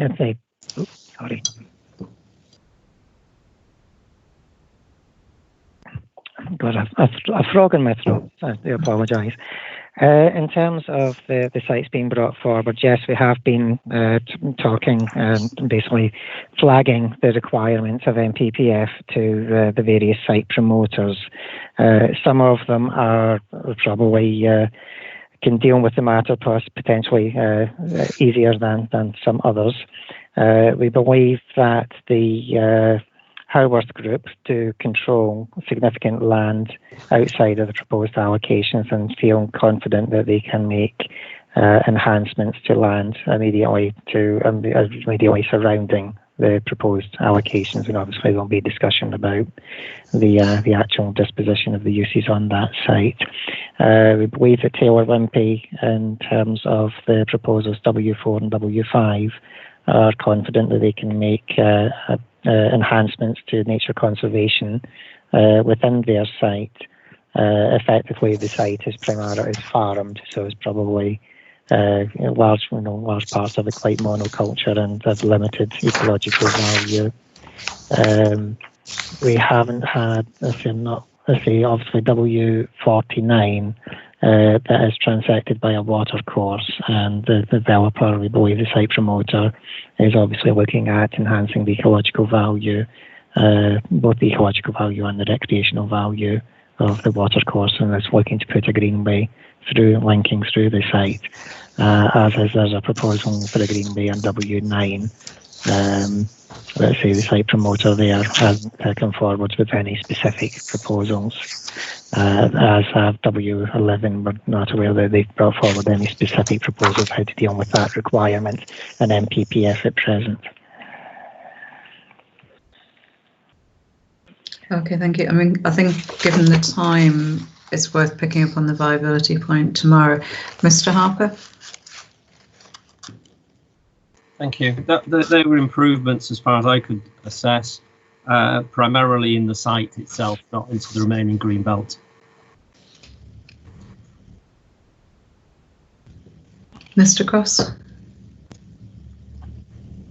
Pardon, sorry, I think I missed that. Was that the improvement should be on the green belt and not on the site itself? It's if that was the question, I mean, obviously it can be quite difficult because and even in terms of how we deal with it in development management, because we obviously any conditions have to be basically within the deliverable by the developer. I mean, obviously we do have wider issues ongoing, and I say it doesn't necessarily directly go to the immediate vicinity, but obviously the recreation management strategy we'll be talking about this afternoon is, again, that's dealing with some impacts and looking to make improvements to the SPA, which is in Halton, is effectively within the green belt. So the developments there will be making improvements. Obviously, we have the environment bill coming hard over the horizon with its proposals for net biodiversity gain. And again, that will go to achieve similar aims, whether the government chooses to amend NPPF. In that regard remains to be seen. So I think the ecological and the amenity values are being dealt with by the plan, but I say it was probably in policy terms silent on the particular issue of that paragraph in NPPF, which I say we're happy to address. Okay, thank you. Well, if I could leave that as an action point for you, Mr. Cross, in terms of the wording of the supporting text. Mr. Trimingham, did you want to respond to that? Thank you. Yeah, just one point, and mainly because I probably won't be participating in the discussion on viability. My point about deliverability was not just around financial viability, but around ownership and control of the relevant land. Endorse Mr. Harper's point. It is about provision within the remaining greenbelt, not within the allocation itself. And I don't know whether the council has information on the extent to which ownership or control makes that possible with the specific allocations. Thank you, Mark. Thank you, Mr. Cross. As I say, I gave a very quick run through some of the key sites and where we know that the site promoters do own additional land holdings within the area. Some of the other develop some of the other sites. Some of the sites were not aware that the site owner has additional interests in the area. But obviously this policy I don't think was intended to be used as a hard brake on development. If a developer doesn't own land elsewhere within the greenbelt in the vicinity, then obviously we'll work with them to try and see, to find a way that either, if the council are working with other third parties can negotiate for improvements off-site. Okay, thank you. Mr. Easton. Well, just two short points. The first point's a general one. We're entirely supportive of a policy approach that would require compensatory improvements to all allocations that are released from the Greenbelt. And that seems to be an approach that the council is supportive of too. I don't want to get into site specifics, but to the extent that Mr. Harper and Mr. Trimmingham raised points about deliverability, then you will note that my client controls land outside the proposed allocation, outside the safeguarded land, which is and will remain in the Greenbelt, and is perfectly capable of delivering adequate compensatory improvements through land within its control. So there ought to be no concerns in relation to that point from my client's side.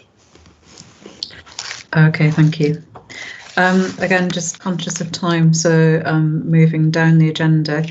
My next point is policy CSR 6, effective, justified and consistent with national policy. I think, it's very brief in terms of the wording of the policy and cross-references national policy. Did anyone have any concerns about the wording of the policy itself before we move on? Obviously, issues in relation to Greenbelt as a whole, but in terms of the wording of the policy itself. No. Okay, thank you. Right, just moving on to policy GB2. I think we'll take the point. We'll look at the wording in a moment.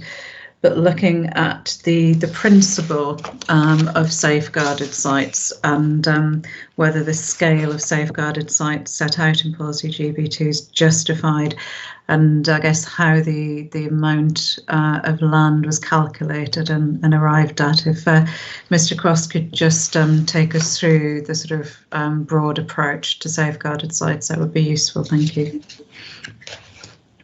Yep, thank you. Again, it was trying to identify a mix and range of potential safeguarded sites to meet potential future development. The scale of the safeguarded areas, I think I mentioned previously, and as in my proof, equates to about 6.5 years of our average development requirements. Obviously, we feel that takes us beyond the plan period. And with 5-yearly plan reviews, it takes us through at least one cycle. We think that the level of development, the level of safeguarding proposed is appropriate. In terms of, we didn't have a hard and fast number in terms of it has to be X point X point X hectares. We had a broad assessment of the broad figure we needed, and then we had regard to the sites and the site boundaries and drawing up which parcels we would retain as safeguarded and which parcels we felt that would basically be more appropriate to return or to retain the Greenbelt designation. Okay, and you said earlier that there would be roughly sort of 25-year supply in total of housing land? I believe so, yes. I mean, looking at the publication draft, obviously some of those sites were obviously included within the publication draft and then, sort of put back into safeguarded land. Is that the case for all of the sites? Or were there... From memory, yes. I think all of the safeguarded sites were originally identified as potential. I think mostly housing allocations, with the exception, I think, of the Preston on the Hill, which was identified as a safeguard and has been retained as safeguarded. I say a couple of the sites. I say probably the one where it says SG11 to the south of Hale Bank. Again, that was proposed as housing, but with further investigation and as the information that emerged through the consultation, that site actually suffers from a number of constraints that may be questioned its deliverability.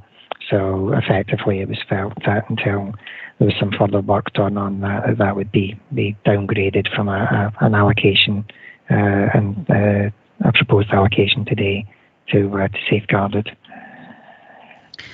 And just sort of talk me through the sort of process, the thought process, if you like. Obviously, there is a reduction in the housing requirement. How did the council approach, which sites were going to be, for want of a better word, downgraded, if you like, to a safeguarded site?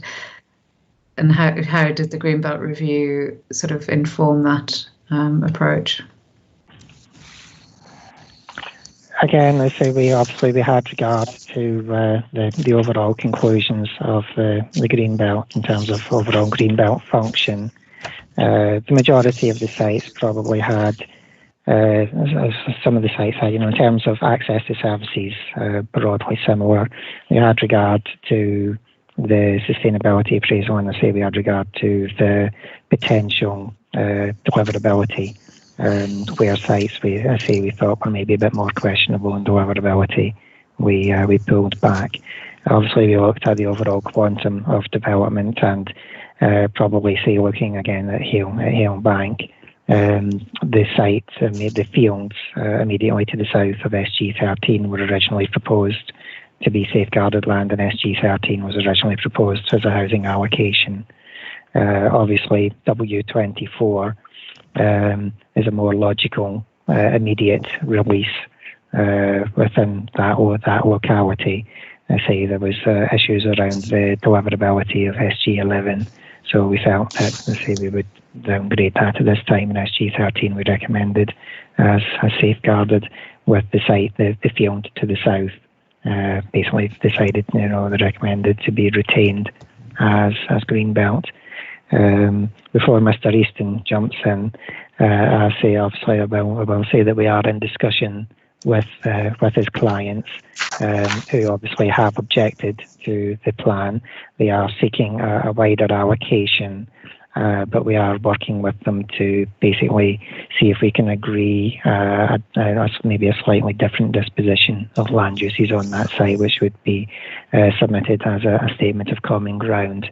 It will not remove their overall objection in terms of they still are seeking the wider allocation, but they do have some concerns or some thoughts about the distribution of uses between the proposed allocation and the proposed safeguarding, which we'll continue to work with them to resolve.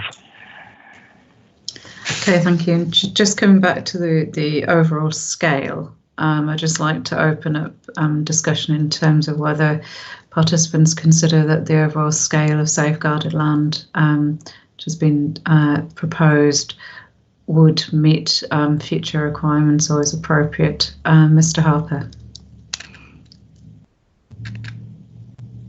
Thank you. I think discussions earlier on certainly raised the question of justification. This is again exceptional circumstances have to be justified to release the land out of Greenbelt.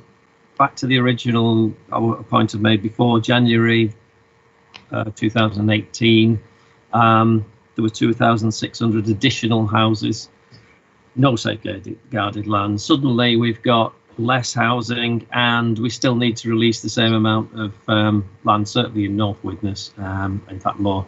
But we're safeguarding instead of just having Greenbelt land. I'm not sure on the basis of certainly the numbers we've talked about today, whether you could justify releasing Greenbelt land to safeguarding on based on exceptional circumstances. Okay, thank you. Mr. Landor. Thank you, Ma'am. GB2 doesn't state what the land is safeguarded for, whether it's for residential or employment or commercial uses. And if I reflect on the local plans that are now adopted at Knowsley and in Sefton. It was quite where land has been safeguarded. The purpose was quite specific, and here it's just reserved or safeguarded for potential development. If you don't know what it's for, how can you come to any conclusions regarding scale or capacity? The next point I'd like to make is, if we don't know what it's for, what's the evidence base in terms of need and exceptional circumstances? Those are the points I would make in respect of safeguarded land. And then moving on to land which is safeguarded is supposed to be in between the urban area and the green belt.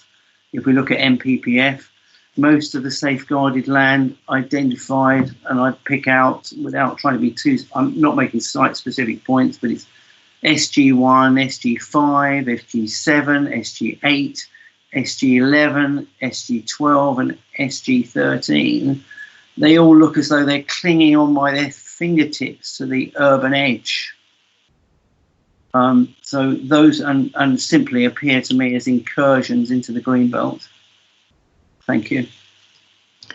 Okay, thank you, Mr. Cross. There was reference in your statement to the fact that the land isn't safeguarded for a specific purpose, but you do that sort of mathematical calculation in terms of the how many years sort of housing land supply it would contribute to. So it seems sort of slightly contradictory. Point of correction. In our response to question 8.13, we clearly consider the annual take-up of employment land. So the figure, the 6.3 years, relates to the development requirements of the borough, not the housing development requirements of the borough. Okay, thank you.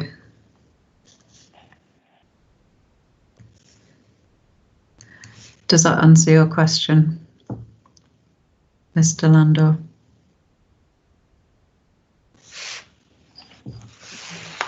Not really, but I note the answer and thank Mr. Cross for that.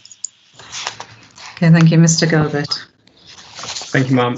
I note your point earlier about not having a crystal ball, but you're in an opposition here where you, for greenbelt release and for greenbelt boundaries to be drawn that extend beyond the plan period, there is an element of that crystal ball gazing that's necessary. And I think I'd point you back towards our comments and the comments of others about the needs of the borough. Both could be justifiably higher than what the OEN is showing now. And we think that's going to rise in the future. But I think the exceptional circumstances in Hamilton exist that, as Mr. Cross's evidence has set out, the council is running quickly to a position where there are no other options for development. The supply of housing land in the borough has been heading in this direction for a while, and the running out of brownfield land and other options from going out in the greenbelt. And those are your exceptional circumstances for looking beyond the plan period. I think Mr. Cross is fairly clear that greenbelt land will be needed beyond the plan period, and there's limited other options to meet that need other than the greenbelt. Okay, thank you, Mr. Easton. I suspect I'm raising my hand for a not dissimilar reason to the one that Mr. Hunter's raising his hand. I'm not sure it makes a huge difference, but if you look at the answer to 8.13 that was on the website only I think yesterday, there's a table on page 10. Yeah. It's the one that has the 6.3 years calculation. Yes. We think there are a few arithmetical errors in there. And if I just briefly tell you what they are, if you look at the third line down, where you have 7.8 plus 14.6, and that's meant to be the annual average employment land take-up of 7.8, with the annual average housing land take-up of 17.6. So the 14.6 should read 17.6. And that gives you a total, if you read along, a total of not 24.5, but 25.4. And then the last line, middle column, there's a calculation which is 155.3 divided by 22.4. We think that should be not 22.4, but the 25.4 that I've just mentioned. And if you do the maths, the outturn of that exercise leads to not 6.3 but 6.1 years, which as a broad observation, whilst I've got the floor, as it were, as an observation rather than necessarily a criticism, bearing in mind that safeguarding is supposed to be an exercise to avoid having to rerun and reassess greenbelt boundaries at the end of the plan period, a 6.1 years development requirement is, we think, relatively light. I mean, we don't put any more strenuously than that. And the final point I would just like to make is that in terms of clarification, I'm sure this can be done without too much difficulty, is how the council has distinguished between the employment land take-up and the housing land take-up, and what assumptions, if any, they've made about how much of the safeguarded land is going to be used for each of those purposes. Thank you. Thank you. I'm sure Mr. Cross has his calculator out at the moment. Mr. Hunter, was that the point you wanted to raise, or was it a separate point? Madam, no, I was aware that point was going to be raised. I'll leave Mr. Cross if he wishes to respond to the detail of it. My point was slightly different, Madam. It was the question that was raised before. I think Mr. Cross answered part of it, but there's just one other part of it I just wanted to mention.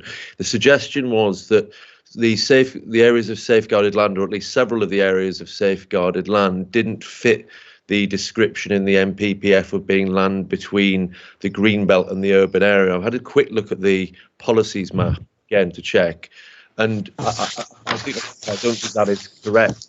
All of the the ones that were named SG 11, 12, 13 are plainly land between the existing urban area and the proposed green belt. That was my point. Thank you, Madam. Okay, thank you. Obviously, I'll have a look at those sites in my own time. Mr. Cross, what's the result of your calculations? I haven't actually got my calculator out. I defer to others in terms of the arithmetic. I can only say it was probably getting late whenever I put that table together, so I apologise for the errors.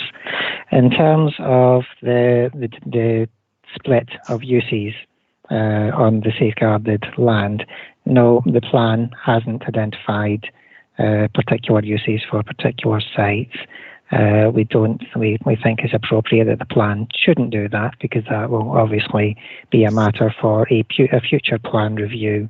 The plan conforms with MPPF and is very clear that the sites will not be released except through a plan review, where that future plan identifies as an unmet requirement for development land, and it will be dealt with at that time. Okay, thank you. Moving on, very, very conscious of time.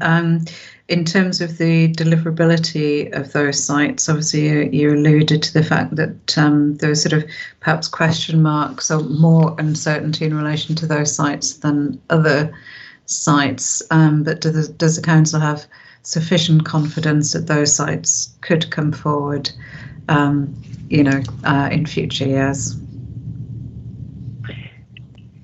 Yes, we do, and I think you have parties around the table today basically promoting each of them, suggesting that there is belief in the development community that those sites are deliverable. Okay, thank you. Mr. Gilbert? Ma'am, just on SG 11, which I know Mr. Cross raised earlier, and his point on deliverability, that the constraints there relate only to the capacity of the site, not its deliverability, ma'am. There's no concern about the site coming forward from our client's point of view. Okay, point taken. Mr. Trimmingham.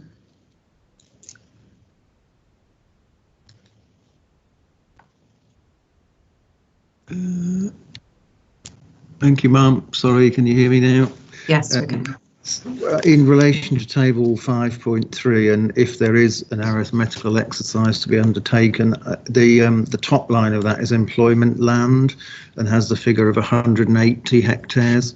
I understand that in the discussion on matter 6, the council conceded that that should be 190 or 191, was it? So I think if anything turns on this point, then that ought to be updated as well.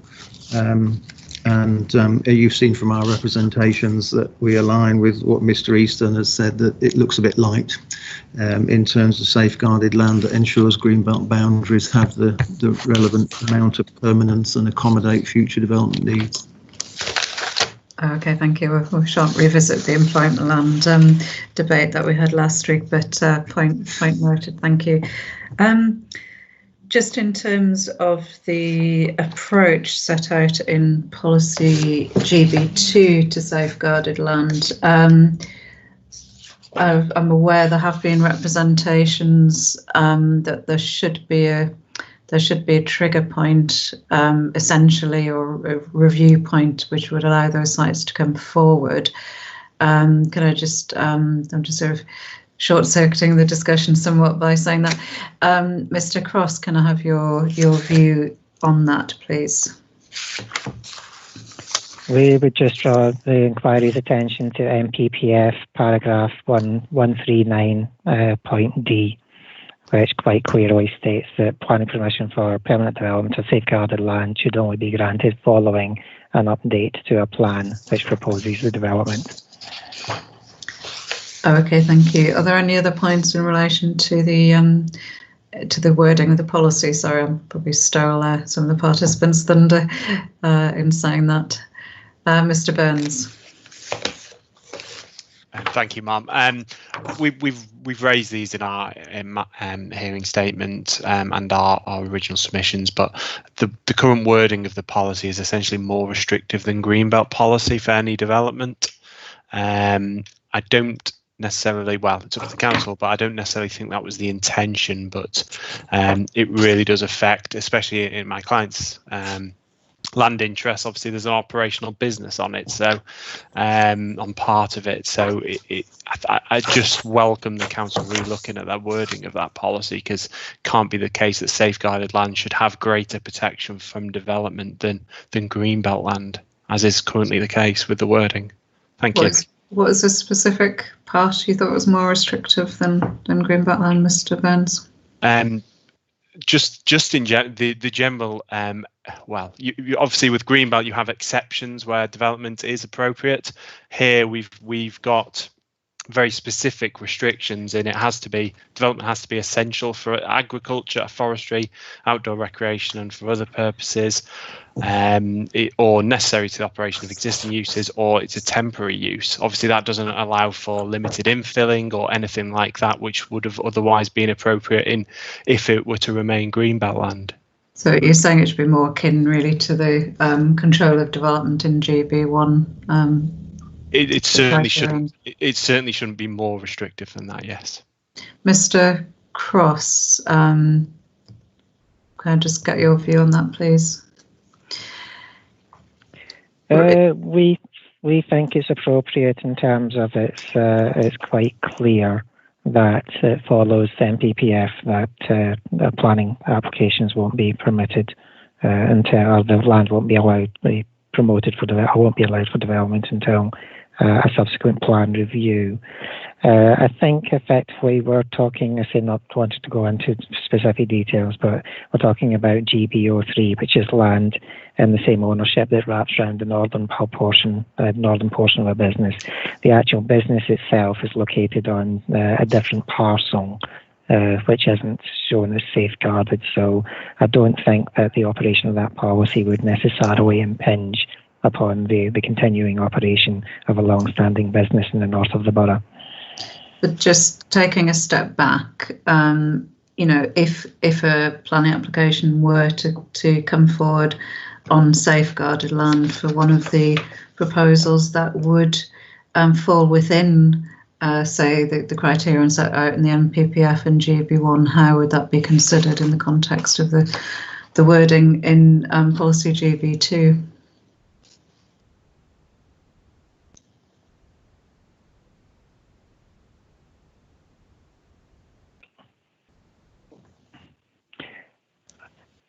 As I say, it's intended to basically follow similar to Greenbelt approach if it differs markedly, or if it is overly restrictive, then we can have a look to see if we think an amendment's appropriate.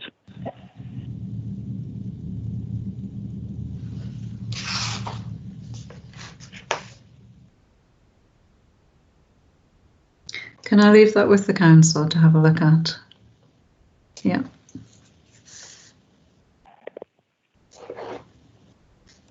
I mean, sort of just thinking it through, would it be the case that other development management style policies would pick up on other, how you deal with development proposals within areas of safeguarded land?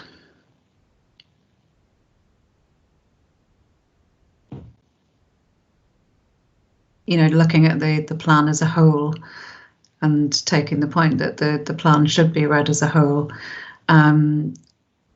would the plan as a whole provide sufficient guidance to proposals coming forward on safeguarded land?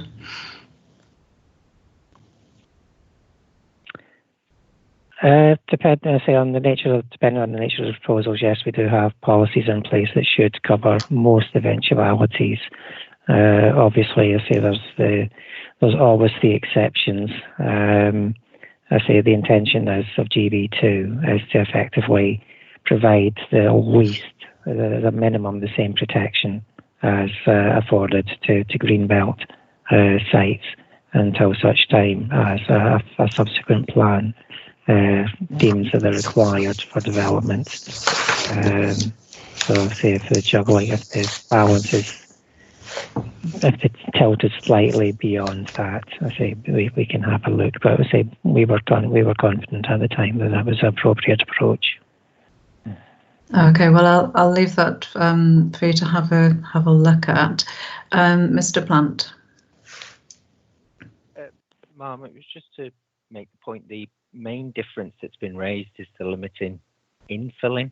I think in relation to the safeguards that none of those sites would particularly apply to limited infilling. So in terms of development control purposes and Greenbelt function, that I don't think that would come up as a particular issue in the wording that would need to be included within the policy. I just hope that provides assistance.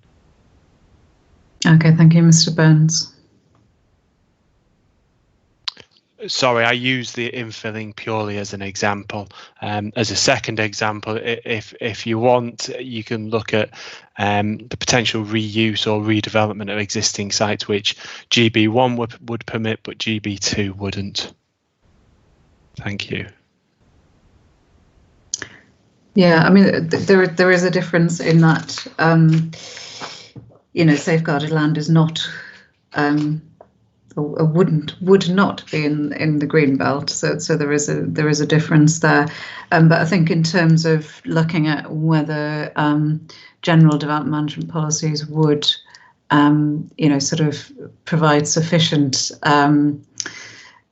guidance, if you like, on safe areas of safeguarded land, I think if I can leave that with the council to consider. Okay then, where are we at?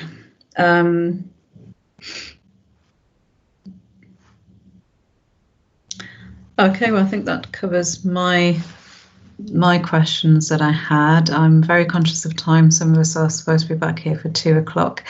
But I didn't want to curtail the discussion on such an important issue. Did anyone have any? Yes, Mr. Harper.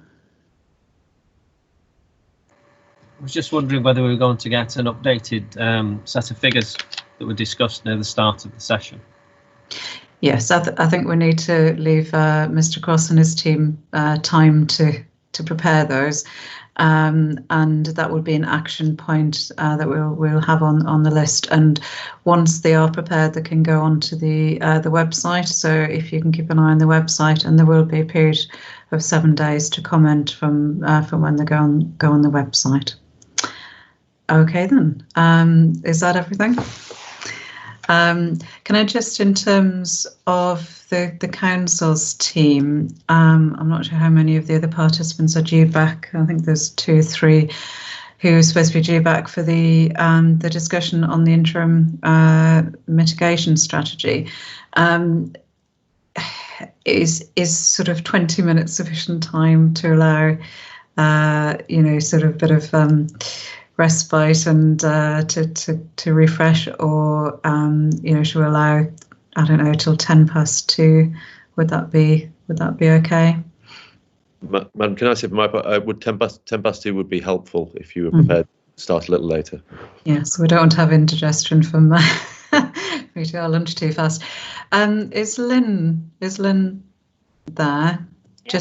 Just to check, Lynn, would it be possible just to let the other participants for this afternoon session let them know that we're running about 10 minutes behind, and that will start at 2:10?